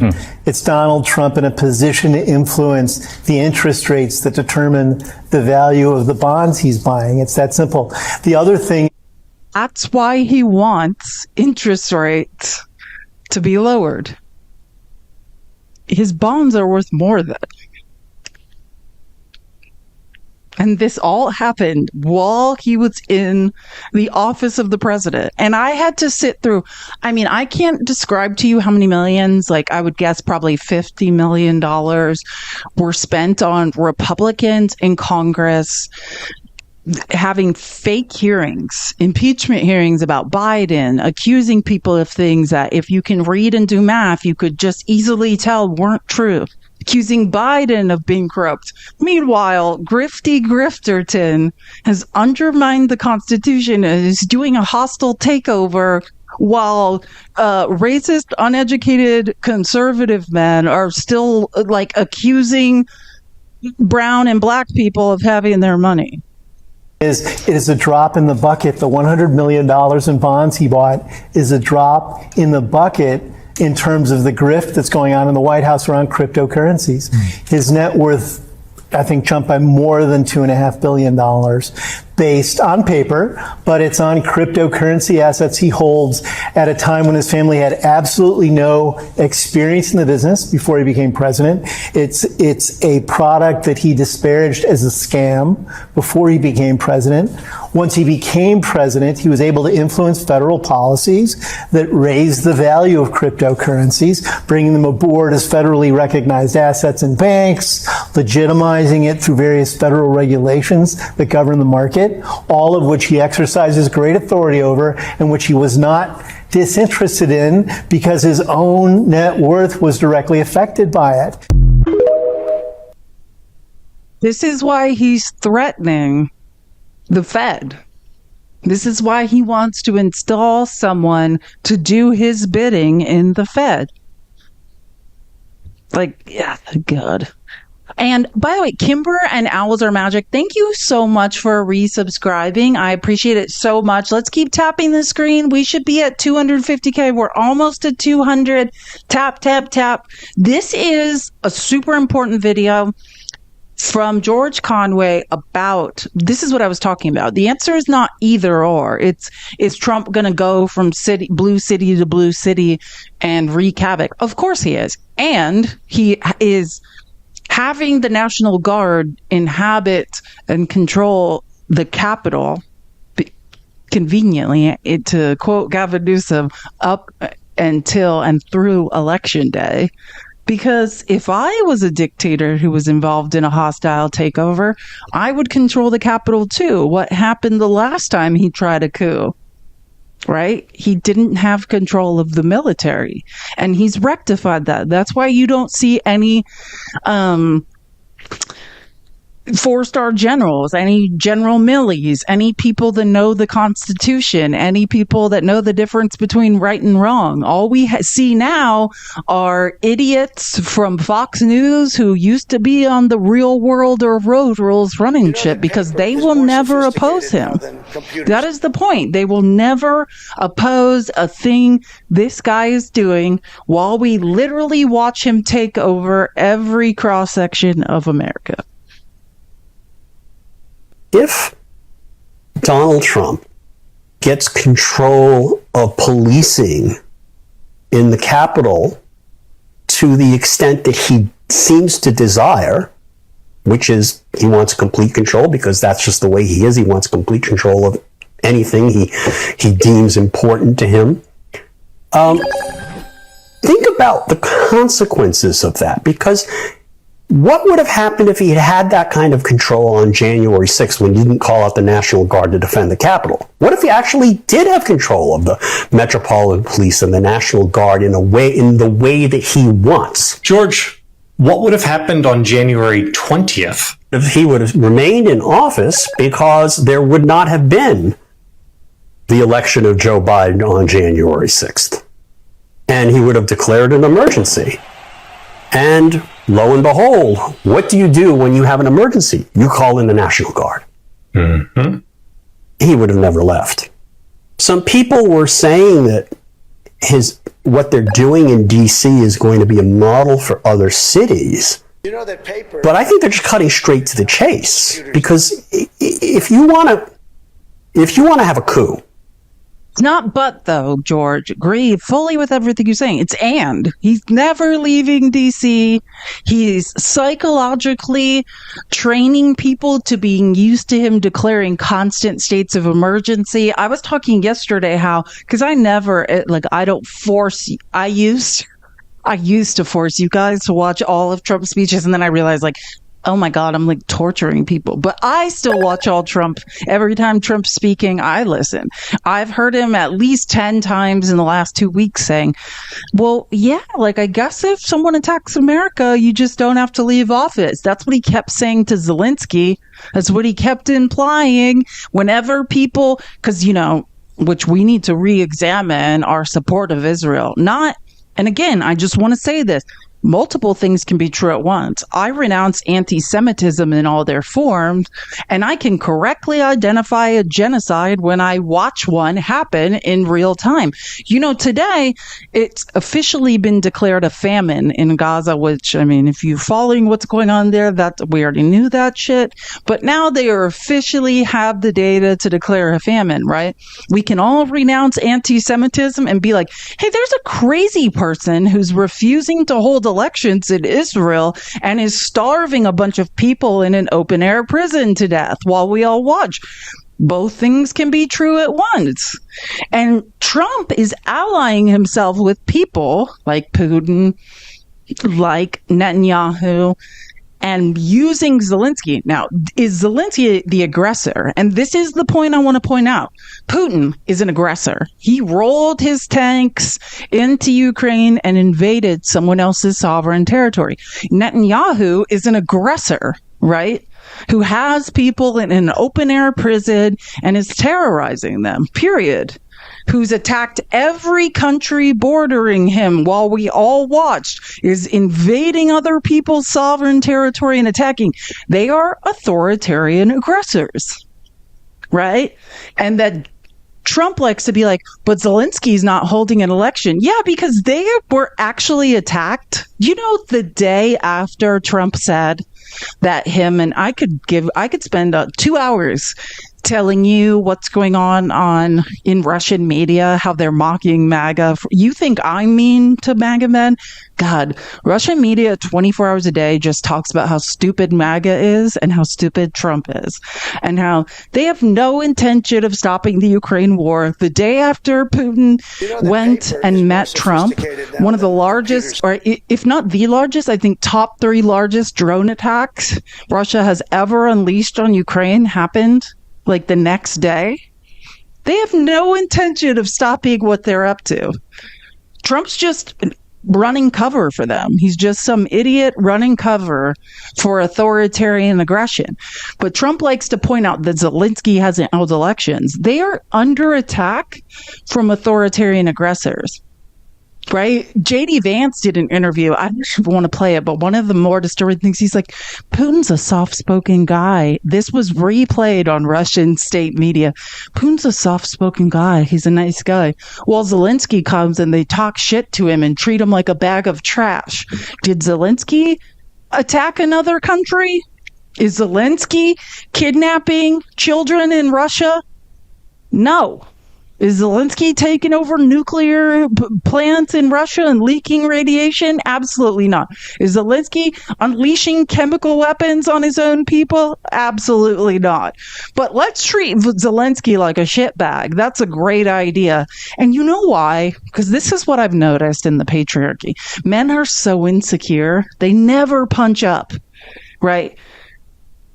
Especially white men. They're always punching down. I had a bad day at work. My boss made me feel small. Where's a woman I could make feel like shit? You know, like they're always punching down. If Trump was a man, he'd punch up. Period. That would be Putin. Why don't you handle a real problem? But instead you're bullying somebody who's under attack? Makes sense. Like, keep punching down, coward. You guys are all cowards. Sorry, I'm very angry about this. And this is from, I don't want to get the August 13th. And this is what I'm saying. Like, this is the manosphere. Joe Rogan helped Trump get elected. And he should never sleep again because of that. And now on August 13th, he's been saying stuff for months and I've been playing it, but, I got to keep an eye on what's going on over there. Now, Joe Rogan's like, hey, you guys, wait a minute. Like, I think some really bad things are happening. Oh, you think, Joe? People just showing up and pulling people out of schools and pulling people out of Home Depot and pulling people that were just hardworking people that maybe snuck over here because they didn't have a legal way to get over here. But since they've been here, they've been good people and they're a part of communities. And that's what freaks people out, because when people thought about ICE, they thought, great, we're going to get rid of the gang members. They didn't think, great, you're going to get rid of a landscaper. Trump is only turning up the heat on this, right? Like, landscapers can say, everyone, like, God, white men, do you hear yourselves? The actions around immigration and ICE, just because he's gone underwater on this issue in the polls does not mean that they are going to slow down on their operations at all. Just the opposite. And yesterday they rolled out these new kind of fascist trucks and cars that have Trump's name on it with Defend the Homeland. These kind of blood and soil type cars that they're going to be sending to places. They have all this additional funding for deportation centers, all this additional funding for ICE police, new people that are not going to be trained that well, something that my colleague Adrian Karaskia has been covering a lot at the Bulwark. We're going to have Dean Cain out there jumping out of vans and nabbing people, apparently, what he said he was planning on doing on Fox. So, this is not going to slow down. And so it is incumbent upon the Democrats to, I think, fight on this issue. And I think this is something that we've seen some change from over the past 8 months with the Democrats, where coming into the year, they thought immigration was a loser. Trump was popular on this issue. It's not worth fighting on.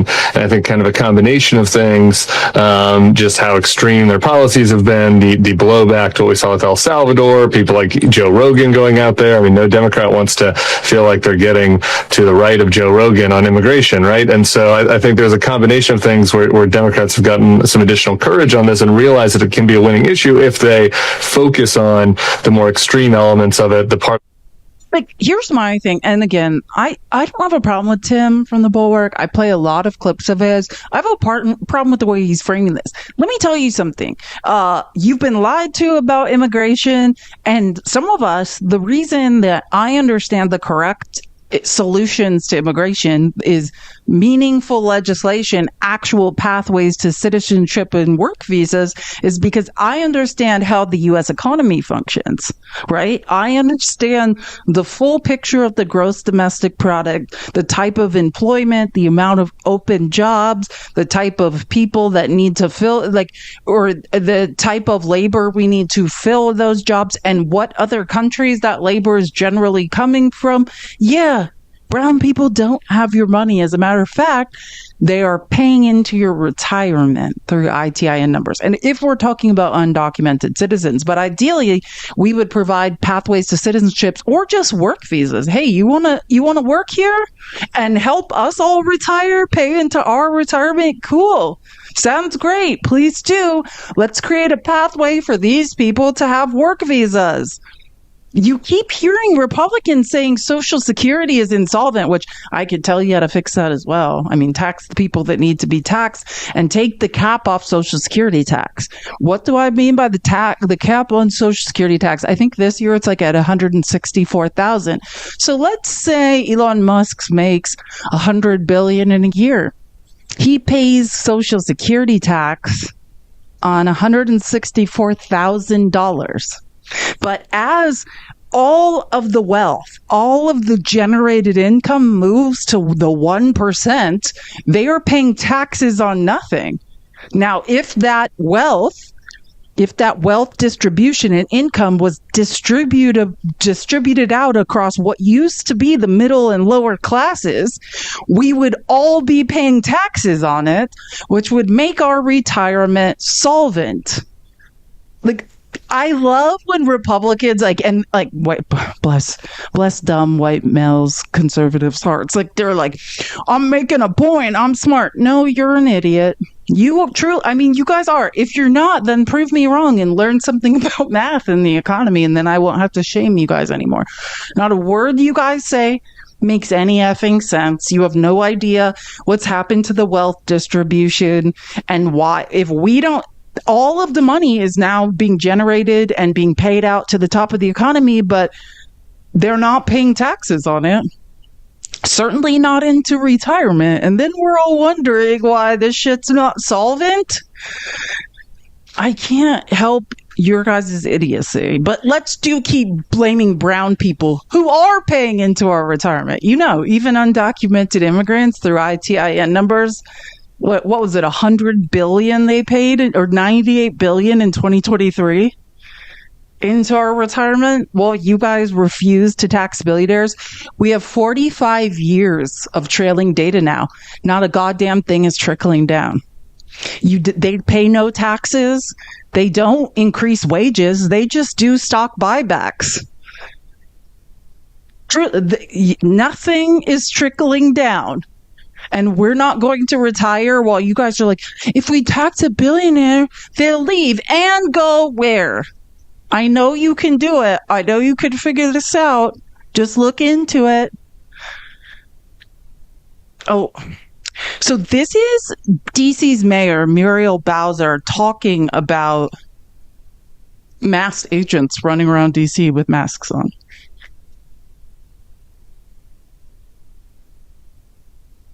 Why do they need masks? They're federal officials. They're paid by taxpayers. They should be doing their jobs in a way that's lawful and constitutional. And that's part of the job. And so I don't know why anybody needs to wear a mask. I mean, I think some people identified in some of these drug type situations that masks could be part of a PPE, if you will. That's not the case in the work that they're doing here. You mentioned a meeting I had with MPD, and one thing that the MPD officer said was, well, we don't wear masks. No one should be wearing masks. And our officers, they have a badge, they wear body-worn camera, they are clearly identified to members of the public. So we wanted masks for an actual pandemic in the interest of public health, but the only time conservatives will approve masks is when they are federalizing the police force and terrorizing people, just like Mustache Man did in Germany in 1940s. Trump never had an original idea in his life. And I just want to say this. If you claim to be a conservative because MAGA men, your brains do not work, you can't count. You can't count. Trump has spent more money. Doge saved zero money, spent more money, spent hundreds of billions more, grew the size of federal government. We have less jobs in this country. The job report is dismal. Fewer people are employed. Inflation is up. He's done nothing. Do you know the price of wholesale food went up like... Actually, I don't want to say the wrong numbers. I should just look it up. We've never, you think the price of food, the price of the wholesale goods report is telling of what's trickling down to grocery stores next, right? Like the price of wholesale, actually, oh my gosh, I think our de facto God made a video about this yesterday, which I'm going to play that. Like, you think food is expensive now? Just wait. Trump has not done one thing in line with fiscal conservatism. So either you just need to say, I'm an idiot and I like being cucked by a lying grifter, or you need to start looking into things. Those are your two options. Just say, I have no idea what I'm talking about. Like, my parents were Republicans. I'm kind of a racist. Like, I just thought, like, I would go with this. That would be the most honest thing you could say at this point. Nothing else makes sense. You're not benefiting. Trump seems to have given up on trying to make groceries cheaper. But wasn't that what the entire election was supposedly about? I won on two things, the border, and I won on groceries. It's a very simple word, groceries. Well, now he admits he won't be lowering grocery prices after all. He told Time magazine, quote, I'd like to bring them down. It's hard to bring things down once they're up. You know, it's very hard. Yes, it will be hard because of Trump's economic plans. What are they exactly? Well, first, Trump plans to slash the top corporate tax rate to just 15%, which would result in the 5 largest grocery stores getting a collective $1.7 billion tax cut. But do you think they will pass those savings on to you? Think again. The year after Trump cut the corporate tax rate in his first term, the largest corporations spent a then record $806 billion on stock buybacks, juicing their own share prices and lining the pockets of their executives and shareholders. Walmart, the nation's largest grocer, has spent $43 billion on buybacks since 2018. If Trump is rewarding grocery stores and food... Just want you to know, which I can play that. I think I actually recorded this. Maybe I should hold on. And it's in this presentation. After all of these tax cuts, what do you think Walmart's doing with that money? Do you think they're going to lower prices? Do you think they're going to pay their employees a living wage? No, they announced they're raising prices. As a matter of fact, they're making food more expensive. They announced this yesterday in their Q3 prospectus. They're raising their price matrix. They are raising the prices of anything, which has already started happening. Like, I have almost a photographic memory, and I talked about how I'm fascinated by pricing algorithms online. Oh yeah, prices are already raising. But after all of these tax breaks, after all the cuck MAGA men were like, let's not tax corporations, let's not tax billionaires. It's all going to trickle down. And what happened? None of it trickled down. As a matter of fact, they announced that we're going to pay more. And Kamala Harris talked about this. This is what she meant by price gouging, using price algorithms to charge different people online different prices for the same products, to use the fear of Trump's tariffs. Even though, like, let's say with aluminum, right? He announced those huge aluminum tariffs, then they got a reprieve, but these aluminum corporations are still raising their prices.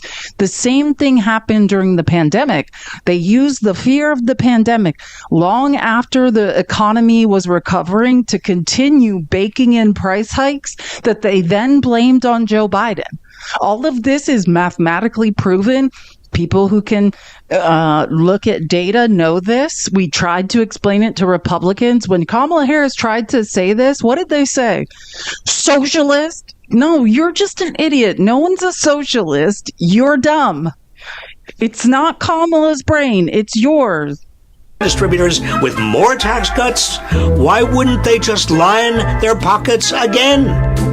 Second, grocery prices will skyrocket thanks to Trump's proposed 25% tariffs on imports from Mexico and Canada. That's because our neighbors to the north and south are two of our biggest agricultural trading partners, accounting for $84 billion worth of food and beverage imports in 2023. And despite what Trump says, tariffs are not paid by other countries, they're paid by us at the checkout line. And you guarantee American families won't pay more? I can't guarantee anything. I can't guarantee tomorrow. Third, Trump's appointee to head the Federal Trade Commission, Andrew Ferguson, has vowed to end the agency's war on mergers. This will lead to less competition in a food industry that's already dominated by just a few corporations. Research shows that markets with fewer competitors have higher prices, which means you'll be paying even more for groceries. That's why the Biden administration sued to block the merger between mega grocers Kroger and Albertsons. I found the statistic. Wholesale fresh vegetable prices rose by 38.9% last month. 38.9%. So wholesale is the cost to buy in bulk, and then they raise the price to consumer. So understand what that's indicative of is the price hikes coming down the pipeline for the rest of us. Walmart used all of their buying power to front load and buy so much inventory prior to Trump getting in office when they started fearing these tariffs. And all of that inventory is out. And if anyone's listened to me talk, I talked about this for a long time, that real economists, not insecure MAGA men who can't read or do math, know and have said, the worst of this is not even coming before next year, right? We're not even close. We haven't begun to feel the pain of Trump's idiocy and grifting. That battle, but big food corporations are licking their chops to gobble up the competition when the Trump administration gives them the green light. Fourth, Trump's cruelest promise of all is deporting. One said you can't pre-buy wholesale vegetables. Yeah, you can. You can lock in the price through negotiation with other countries and places you move it from. You can. That is Walmart's buying power. They're the largest retailer in the country. Right? You can use a ton of money and say, you're going to supply us for X amount, however much they were liquid for, right? And front load and use that contract. You can. Millions of immigrants whose hard work is crucial to our food supply. On day one, I will launch the largest deportation program in American history. Around 1.7 million undocumented people work across the food supply chain in America. Farms, dairies, ranches, and food processors all rely on undocumented workers. Experts agree that mass deportations will result in labor shortages. And Walmart's moving this product a lot of the times, especially with produce. When we talk about wholesale from Mexico where labor is still cheap. But understand, when we talk about dairy farms and if you're buying local as inputs meaning what it takes to produce something becomes more expensive. Farmers, dairy farm, everybody needs to charge more. So everything being made inside the U.S. by farmers their inputs become more expensive. Aluminum, steel, the stuff it takes to feed their animals, like everything becomes more expensive because of Trump's tariffs. So now you can't wholesale at the same rates any longer, and you're being priced out by people in other countries whose inputs are still low. And I tried to talk about all of this. It's a joke. Like, nobody wants to listen to what Trump's doing to our economy and how Donald Trump and Donald Trump alone are driving us into bankruptcy. But that's the point. Every time we lose and we transfer wealth to the top of the economy, we lose power. And truly, that's the point of all of this. But since MAGA men are convinced they know everything, and as long as they keep giving Trump Andrew Jacksons, he's somehow going to take care of them. He promised. It doesn't make any sense. I was not here. I want to show you guys something else as long as we're talking about Robert Reich. This is so much for being tough on crime. Trump saying that Trump is, I should say, pathologically lying about crime in D.C. Well, this is how tough Trump isn't on crime. In 6 months. So if you have, and I've talked about this is your dream, MAGA men, because your brains don't work. You've created a society where if you're rich, if you're a corporation, if you're a billionaire, there's a pardon for you. You're not a criminal. Here is the crime we should use our tax dollars to prosecute because it would keep our prices and our cost of living lower. In 6 months, the Trump administration has withdrawn or halted enforcement actions against 165 corporations. 1 in 4 of the corporations benefiting is from the tech sector. This is the crime we need to prosecute to keep costs lower. And they lobbied Trump. This is why we need to get money out of politics as well. This is why we need to stop insider trading in Congress. This is the result. I love when MAGA one of the dumbest things MAGA talks about is Trump's going to deregulate. Trump's going to deregulate. This is deregulation. That's what you're watching. Not prosecuting corporate raiders, corporations, and tech billionaires for their crimes and letting them create huge monopolies, do illegal things, not regulating capitalism, creating a model of, hey, if you bribe me, you can do whatever you want. That kills small business in America. No small business owner can enter this market. I was just clipping something of a small business owner talking about how the cost of inputs is putting them out of business as a result of tariffs. But this is your dream because you don't understand how deregulation is going to affect small business. It's not good for small business. It puts them out. It prices them out of the market. This is why everyone should learn something about the economy so you don't sound dumb. Here's the other thing that happens hey, there's no criminals if you have money to bribe Trump in crony capitalism. You can do anything you want. Now Trump's dream is really becoming real. He's killing unions. Any ability we have to organize and get paid a living wage, which we now know, 45 years of data, we don't tax corporations, we don't tax rich people. It doesn't result in more wages for us. As a matter of fact, the exact opposite. It results in stock buybacks. Now we know for sure.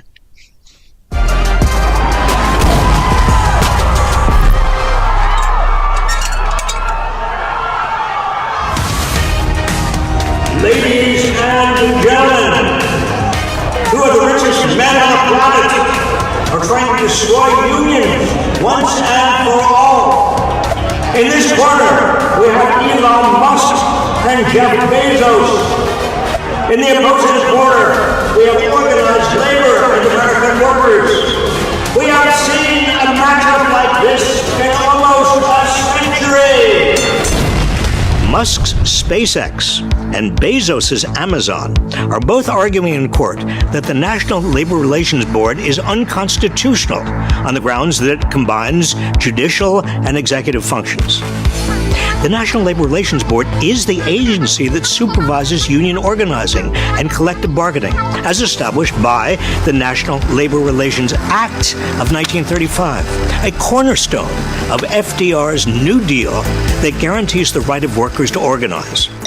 It is, in effect, the referee of labor management relations. If Bezos and Musk get their way, two of the richest people in the world will have gutted the enforcement of labor laws designed to protect the right of average workers to unionize. Corporations could fire employees who try to organize without any repercussions. It could also be a death knell to unions that already exist. Corporate giants Starbucks and Trader Joe's have advanced similar anti-worker arguments. So much for being progressive companies, huh? Beyond their copycat legal arguments, what do all of these companies have in common? A history of bashing unions and preventing workers from exercising their right to organize. The National Labor Relations Board has charged these companies with hundreds of violations of workers' rights. These companies have fired pro-union workers, retaliated against organizers by cutting their hours, closed stores that tried to unionize, denied benefits being provided to non-union workers, and refused to bargain. And now Musk and Bezos are even going after the referees, the National Labor Relations Board, so unions and workers don't stand a chance. It's not the first time their argument has been trotted out by robber barons. Or one of the things we know for sure, I mean, other than Elon Musk saving zero money with his fake Doge, was that he stole all of the data from the National Labor Relations Board, all of the information about every person in the country that ever filed a labor dispute.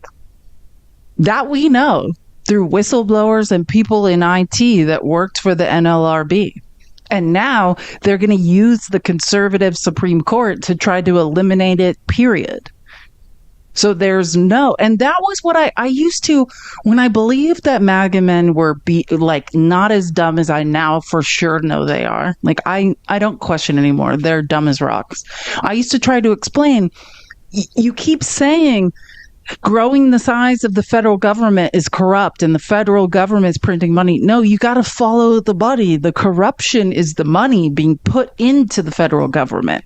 Trump has doubled the size. Trump's grown the size of the federal government. He hasn't spent less. The federal government has always been contracted workers, which I talked about, but God knows. Actual civil servants that worked for the federal government were doing good things.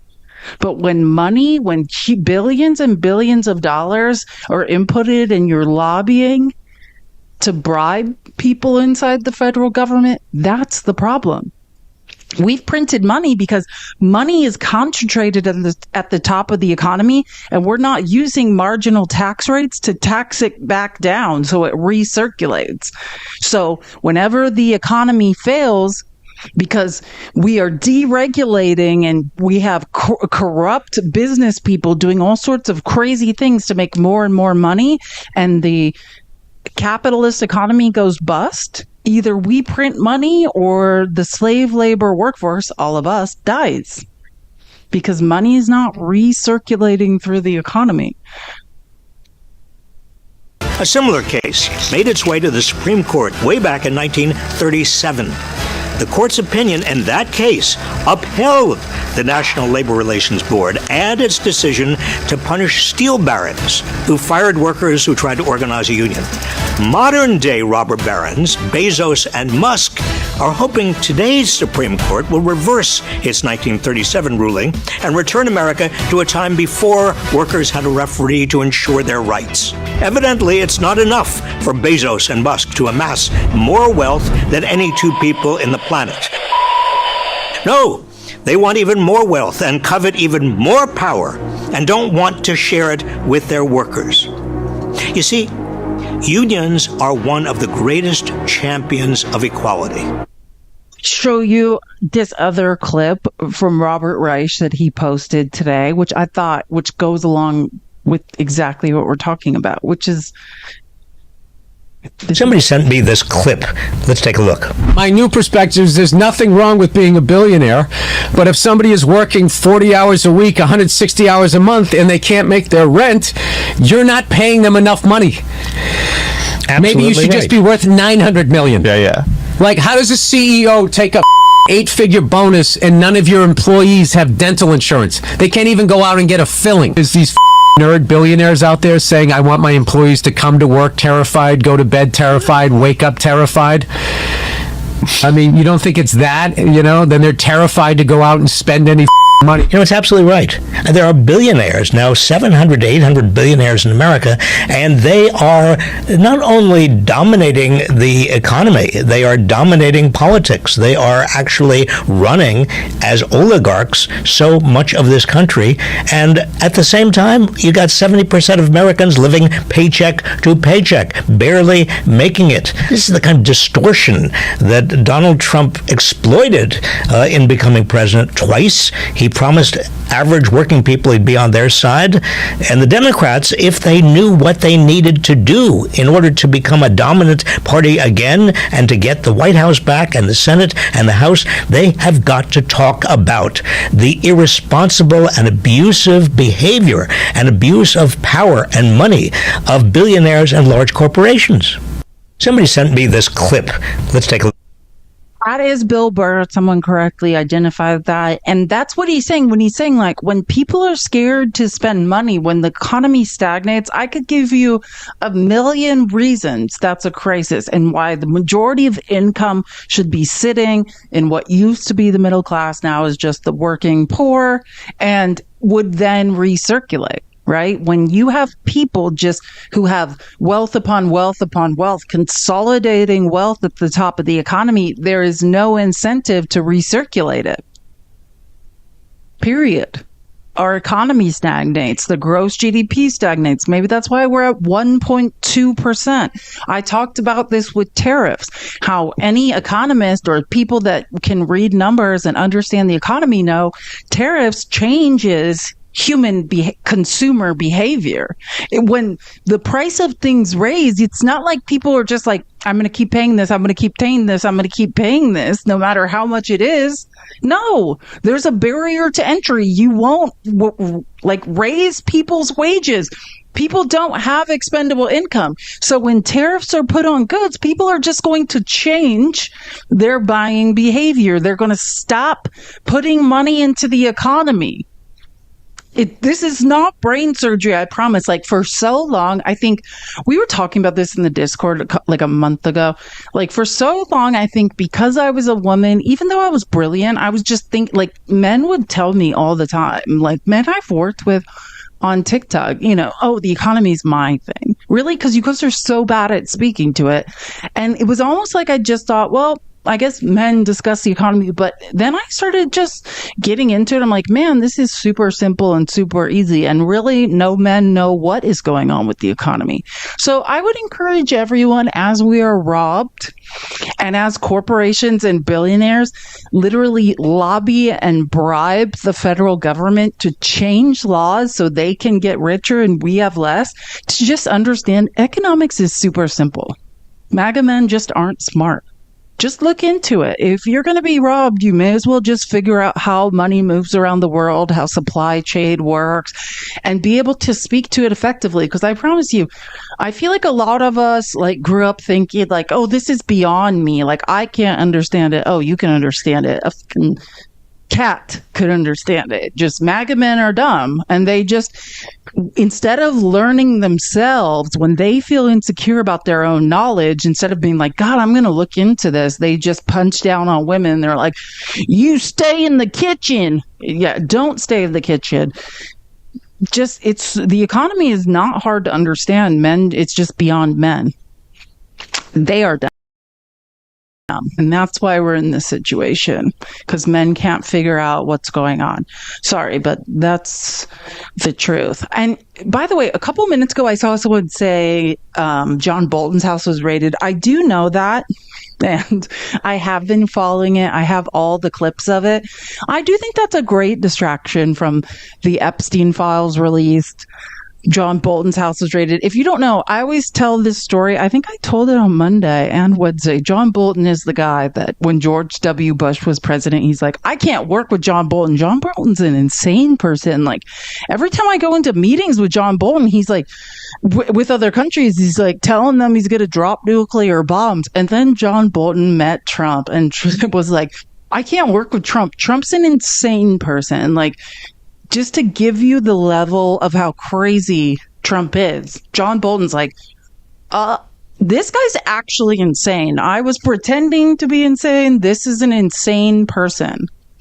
And when Trump got into office, he's been very mad at John Bolton for telling the truth about him. He revoked his security clearance, his security detail. John Bolton is he has unaliving threats from several countries in the Middle East. I think Iran is a particular one that wants him no longer to be with us.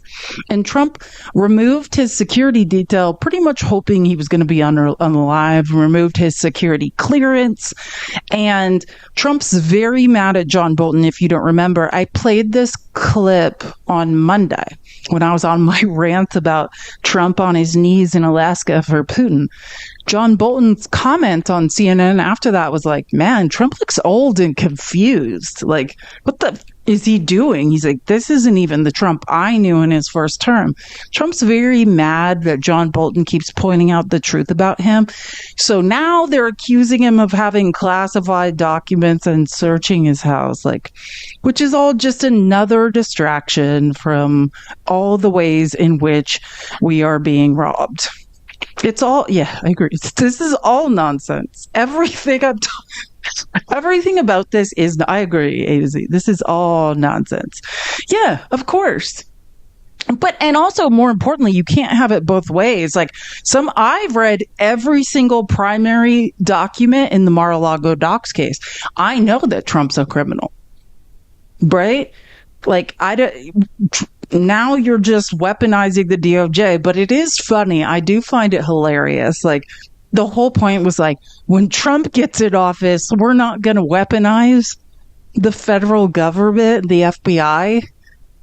And again, because MAGA's not very smart, the opposite has happened. Trump has grown the size of the swamp. He is weaponizing the federal government at every single turn in his favor, directing retaliatory prosecutions to punish people for just saying the truth about him. Again, not super smart. We're saving no money. Trump has spent more than Biden. And Biden had a pandemic to recover from. So no matter what we do at every turn, I just keep thinking, God, people, like, how can it get worse? And that's why we're defunding education, to make sure that, like, I say MAGA's dumb, but like, as a former teacher, like, the education system has failed them, and they're cheering on making the education system worse, making themselves and their children dumber so they can be manipulated and used more. You can't write this shit. Instead of being like, damn, we need to figure out what's going on. Like, I don't want my kids to be as dumb as me. They're like, let's make them dumber. Why not? Let's all get dumber. Let's make more bad decisions. Oh, I forgot a lot earlier. I was like, I forgot to add this clip to my presentation. I'm going to add it when the cloud updates. I'll play it. This is how my brain works, but I just noted the cloud. The cloud finally updated. This guy's name, he's a Texas state senator.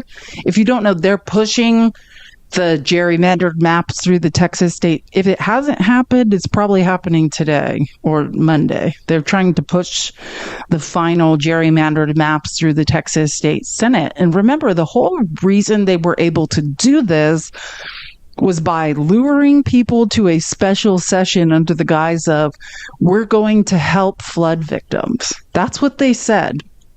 When Trump has defunded FEMA, and I encourage, if you want to know who to blame for all those children drowning in that flood at that camp in Texas, it's Kristi Noem and FEMA. Biden's FEMA wasn't failing anyone. Biden's FEMA actually responds, but you can do your own research. There's plenty of secondary research backed up by primary documents to prove that FEMA failed those children, period. I've been quiet about this for a good while. But this morning when I saw this bullshit tweet by Abbott, I can't keep quiet anymore. When he wants to sign this bill for those poor families in Kerr County that lost their children. And certainly my heart goes out to those people. I told them that last night. I've seen pain and suffering before. I saw it in Uvalde, Texas. I saw all those families that lost their children. But this piece of shit governor wants to say how proud he is of himself and the legislature for signing this bill. You know, for shit that should have been done a long time ago, for shit that should have been done that would have saved these children's lives. And they've been in control and in power of this state for so long. Water gauges along the river, sirens, just basic shit.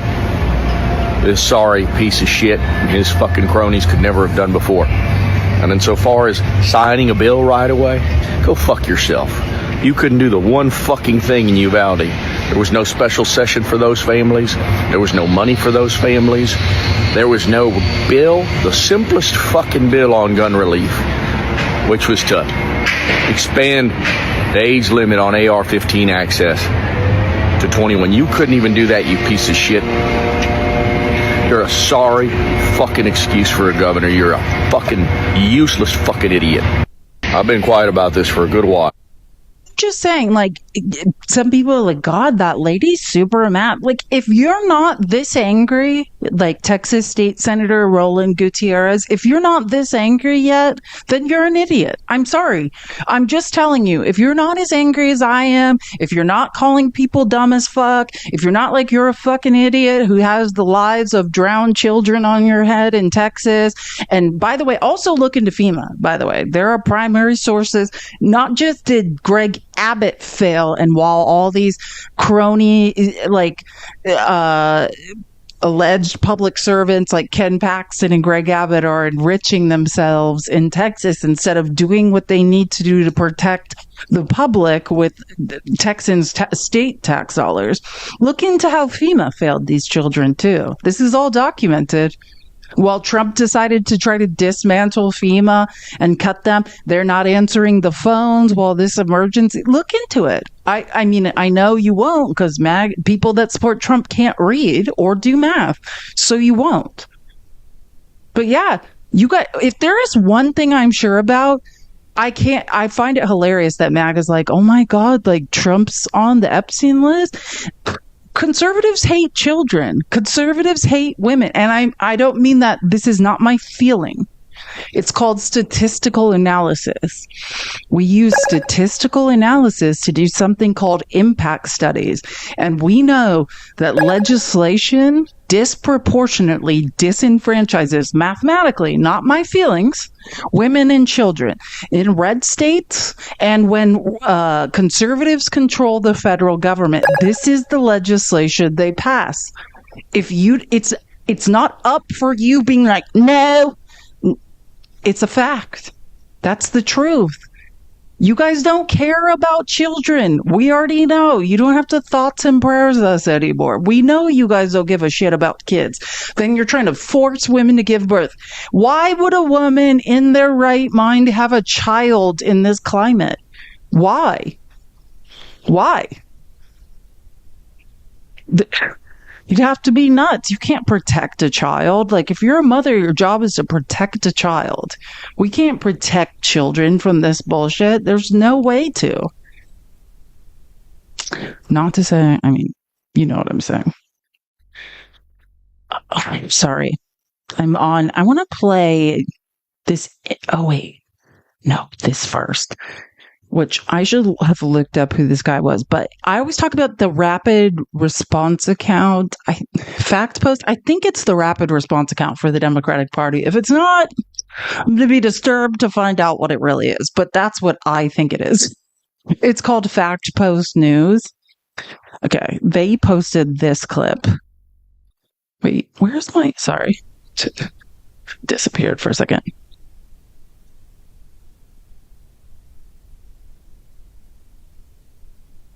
Military.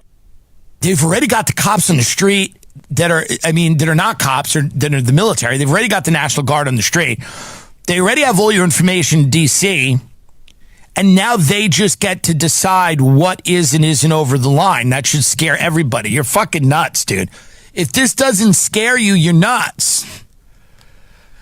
All of these things that Alex Jones, and I've had Alex on, I like Alex, but all these things that Alex Jones was like worried about when I listened to him in the late 90s, early 2000s are coming to fruition.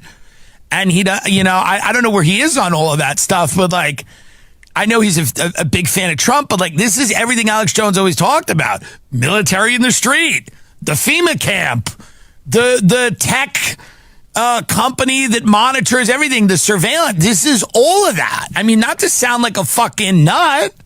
This is everything a crackhead. And I don't even mean a crackhead like crack, but a guy smoking weed in a room with a fucking black light and a fucking, insane clown posse tattoo on his arm. I'm thinking of a very specific guy I was friends with. But this is everything that guy would have talked about. He'd be like, bro, there's going to be military in the street. They're going to put you in jail for your fucking thoughts, man. If you just say them, bro, you're going to be in fucking jail. There's going to be a fucking company that monitors everything you do, bro. Like, this is literally the wet dream of every conspiracy theorist that has ever lived, and it's happening now. And what are they going to do about it? Continue giving Trump a Andrew Jackson. Like, you know what I'm saying? I talked yesterday about how Dan Bongino was replaced. Is Dan Bongino screaming to the hilltops? No, he's still sitting there like a cuck. Even though at least he made enough noise to be quietly replaced, but he's still not saying the truth. I mean, this is a joke at this point. Every single thing you guys accuse the left of, which this is Freudian and you guys can't read and know nothing about psychology. So yes, you pointed at us and accused us of what you guys were all guilty of and what was coming down the pipeline in your own world. And now that it's all come to fruition, you guys are all deaf mutes. Don't worry. Leave it to the brown and black people. Leave it to the women. Leave it to the children to fix everything for you. If it's even possible to fix. You guys are constantly creating giant messes by your cowardice and idiocy. And don't worry. The brown and black people that have barely any rights, that are disenfranchised voters, and women, can't even go to the doctor and get medical procedures. But we'll save you guys. We'll save you, coward, middle-aged, white male conservatives. Don't worry. Just take a load off. You guys have done enough, and by enough, I mean nothing. Per usual, you guys have done nothing but create a giant mess, and now a bunch of other people have to come in and fix it. And if anyone's wondering who this is, his name's Tim Dillon. He's like a podcaster and comedian, which he did. I saw an episode of his show where he had Alex Jones on. And it's funny because at the beginning of Trump's second presidency, Alex Jones had started to be like, damn, like, this is starting to seem like all the stuff that I like. Ew. And now he's gotten dead silent. Like they all do when they have something to lose. Dead silent. Sorry, I muted myself. My poor cat is screaming. Okay, this interview was done by Elizabeth Warren last night with Chris Hayes on MSNBC. And I thought there were so many great gems. If you don't know, Elizabeth Warren was a trial lawyer. She's an economist. She was a law professor. She's fucking brilliant.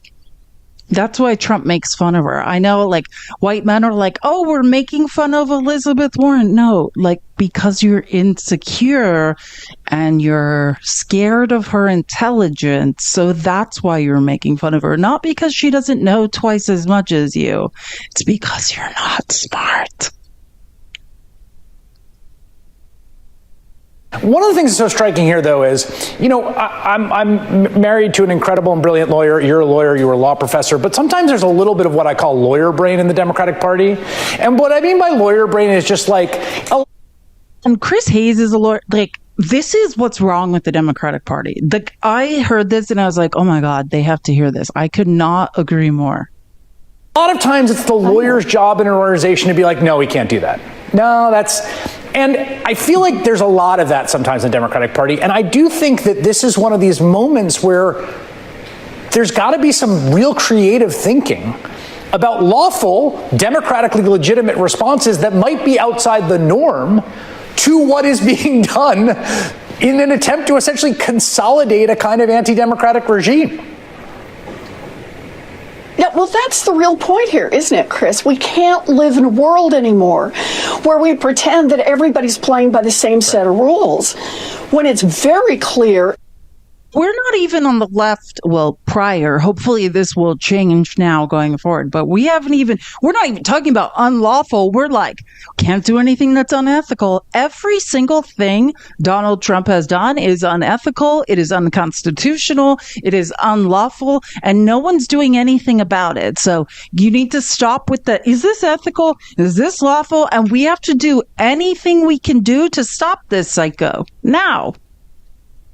That the Republicans, who are not supported by the majority of people in this country, that those Republicans are determined to rig every rule they can, to break laws, to ignore laws, in order to be able to seize power and to hang on to it. As Democrats, we have a responsibility to fight back and fight back hard. And that's what I love about what California is doing. One of the things that's so striking. Amen. And let's also stop. I don't ever want to ask again, like, can we do this? Yes. Just like Trump and the conservatives will do anything they want. And I don't want to say conservatives because I think the majority of the voting base of MAGA are absolutely clueless, insecure idiots. But I mean, the rich, there's no lie they won't tell to consolidate power. There's no lie or unethical or unconstitutional thing they won't do to consolidate power. There's no unethical or unlawful or unconstitutional thing they won't do to transfer wealth to the top of the economy. Period. Citizens United was wrongly decided. Super PACs and unlimited spending are a disaster. And it would be utterly insane not to use a super PAC when you're running for president because you can't essentially unilaterally disarm if those are the conditions of rules that have been set for democratic competition. That's right. But the one thing I want to remind everyone is when the Democrats get in power again, and we will, we've got to change the rules. We've got to change the rules on the impact of money in politics, and we've got to pass the Voting Rights Act again and make sure that there is true protection so that every voter in this country gets heard with his or her vote. That's a very good point. If you don't want that, if you don't want every voter in this country to be heard, then you're an idiot carrying water for billionaires, for the 1%, and you don't know it. So I would advise you to do some research. Keep tapping the screen. We are almost to 300K. I know it's Friday and everyone's like, I'm going to unalive myself. I feel the same way. My cat is screaming for me. So I want to make sure I get through this because it's like, I could play you. Jerome Powell spoke, his last speech to the Fed was today. And I could show that and be bored. But I think I've covered most of the financial information. And I just want to show these clips because Elizabeth Warren is brilliant. And that's, and that's the true test of being a brilliant woman, when insecure conservative men start shitting on you.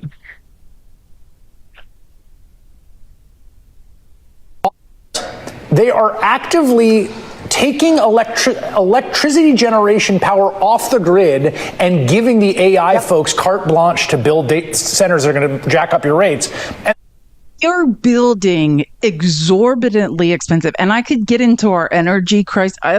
There's so many things that go into this, but MAGA man, when your electric bill skyrockets and you start crying for 5 years, people whose brains work have tried to tell you about this and you don't listen.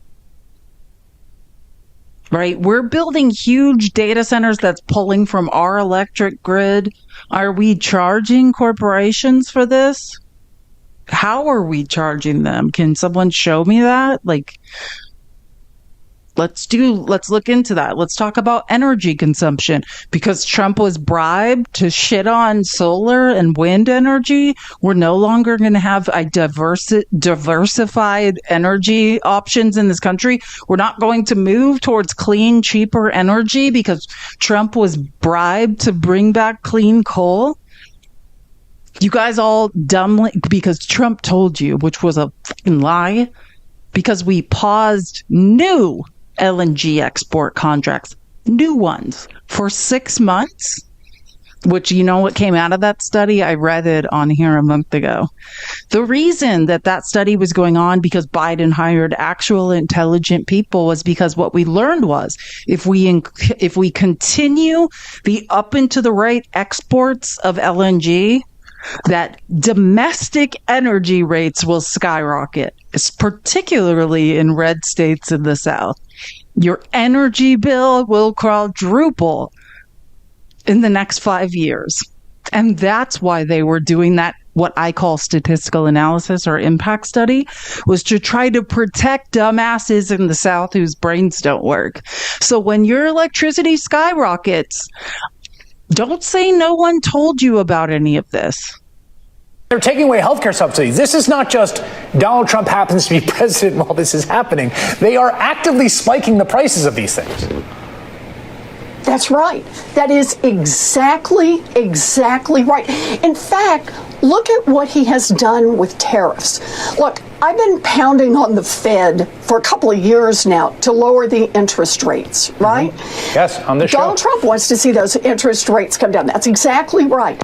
But Jerome Powell, the head of the Fed, said last month, he said the Fed would have lowered interest rates last February if it hadn't been for Donald Trump's chaos around the tariffs. And he said, basically, we can't do it because of what Donald Trump is doing. And think about that. That means every single person in America who has a credit card balance that they're paying interest on, people with car loans, people who have loans have paid more, at least since last February, because of Donald Trump's economic chaos. So it's exactly like you said. It's not like, oh, Donald Trump happens to be president while these huge forces are happening. No, it's that he is driving up costs for families. His tariff policies, his chaos, driving up the cost of groceries. His policies around energy are driving up the Someone's yelling a racial slur in the comments. Mike, would you like to come up here and debate me on the state of the economy in the United States and the rising energy costs and the implication and who's to blame for that? I will take that debate here. Let me send you a request, because my guess is your brain doesn't work. Now, you can prove me wrong, but I'm going to bet that your brain does in fact not work. Mike, why aren't you up here? I'm so confused. Why aren't you up here, Mike? We've sent you a request to debate the economy. I can't wait. My brain, I have almost a photographic memory, so you will be publicly humiliated. Do you guys see what I'm saying? That idiot, I literally said, insecure white men who can't do math use racial slurs and talk about a law professor and an economist who's never said an untrue thing in her tenure as a public servant, but because they can't do math and they have no idea what's going on, then they use racial slurs to speak about her instead of blaming Donald Trump, who is mathematically robbing you. You're a cuck, Mike. Let me say it slower for you. You are a cuck who's in this live defending a man who has mathematically, not will rob you, has robbed you. Hello? Hey!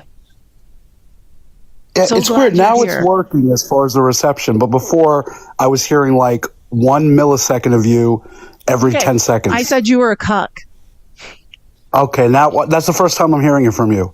Yeah, I said that. That's what I was just saying right before you appeared. So, do you want to tell me you were referring to a law professor and economist as Pocahontas? Do you want to tell me what don't you agree about? She hasn't proven that she has Native American ancestry. Yes, actually. God, and that's so. Wait, can I just before I? Where's the 23 and me? Mike, you're an idiot. So actually, she did show her own DNA report. You are that dumb. You're on a supercomputer, Mike. You could effing Google it. She did show her ancestry, and you are yelling racial slurs.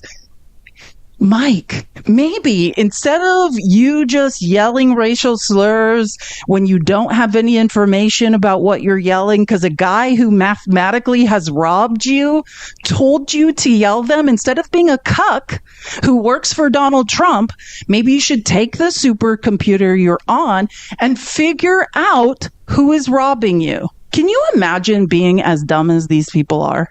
Like full-time dumb. Full-time dumb. And I did not, where did he go? I didn't make him go. He ran. They always run. You know what I mean? I think they happen upon my live and they get confused and then they start like figuring out, this isn't going to go the way I thought it was going to go. At any time she released her DNA, he was about to be like, where's her 23andMe? I don't know. You're on a supercomputer, Mike. Why don't you be less dumb and find it? I can find it. You're the dumb person, and you're attacking her, a person that's trying to educate you, a law professor and economist who's like, hey, here's why your energy prices are going to go up, because Donald Trump is a lying grifter who's creating instability in the economy and robbing you. And you're just like, well, Trump said Pocahontas, so I'm saying Pocahontas. I think we should all just give up. These are the idiots we have to save. Do you know what I mean? These are the idiots poking holes in our life raft. Oh my God, I have to just. My cat is smarter than Mike. Quite literally. My cat is smarter than the man that just came up here. And we've got to drag Michael's ugly dead body weight over the finish line so we can save ourselves. Do you know what I'm saying? This is the reality. These idiots. Mike, while you're on your supercomputer, while you ran away, in case you're still in the shadows and still can hear, why don't you figure out who actually is robbing you? Why don't you figure out who that is? It's not brown people. It's not immigrants. It's not black people. Figure out who has your money, Mike. Jesus Christ. You could do one Google search and find her DNA. One Google search. One Google search, find her DNA. Like, these people are brain dead. Brain dead. We're just dragging their dead, brain dead body weight on our backs. Hey, Mike, whatever happens, don't figure out what's going on. Don't learn how to do math. Don't figure out how the economy works. Don't figure out what the supply chain is. Don't figure out like how money moves around the globe. Just Be brain dead. Just let us carry your dead body weight, and you just believe that brown people have your money. That makes more sense. Jesus Christ, I give up today. Like, truly, I think I'm going to go spend some time with my cat, because my cat is smarter than Mike. And this is why, if anyone's ever like, why don't you ever debate online? This is not debate. It's just dumb people. Dumb people who know nothing. Yeah, I mean, that's community service. And I guess next time I get arrested and I need like 100 community service hours, that will be what I count as debate on TikTok. We do need a new gift goal. No, I think I just have to call it. I'm sorry. I can't deal with any more dummies today. Like, the world is falling apart, and Mike's like, where's your DNA report? I don't know. Do a Google. Use your fingers, Mike. The fingers that allowed you to get on this live and look it up, just like I did. I'm sorry. We should just all give up. Let's just all reset. Let's take 48 hours and try to forget how dumb MAGA men are and how hopeless they are. You guys owe us a big favor. If we claw back American democracy, and they won't thank us, they'll somehow take credit for it. Just know that, these idiots. Please never come in here again, Mike. Jesus. If we got them full-time tutors, it's hopeless. It's hopeless. Okay, I'll see you guys on Monday. I've got to take a break from people like Mike. I'm going to go hang out with my cat, Mr. Mintz, because he has way better ideas than Mike. I love you all. I will see you on Monday, where we will do this all again and talk about the fresh set of problems that have been created over the weekend by idiot conservative men who couldn't find their way out of a paper bag to save their lives. Until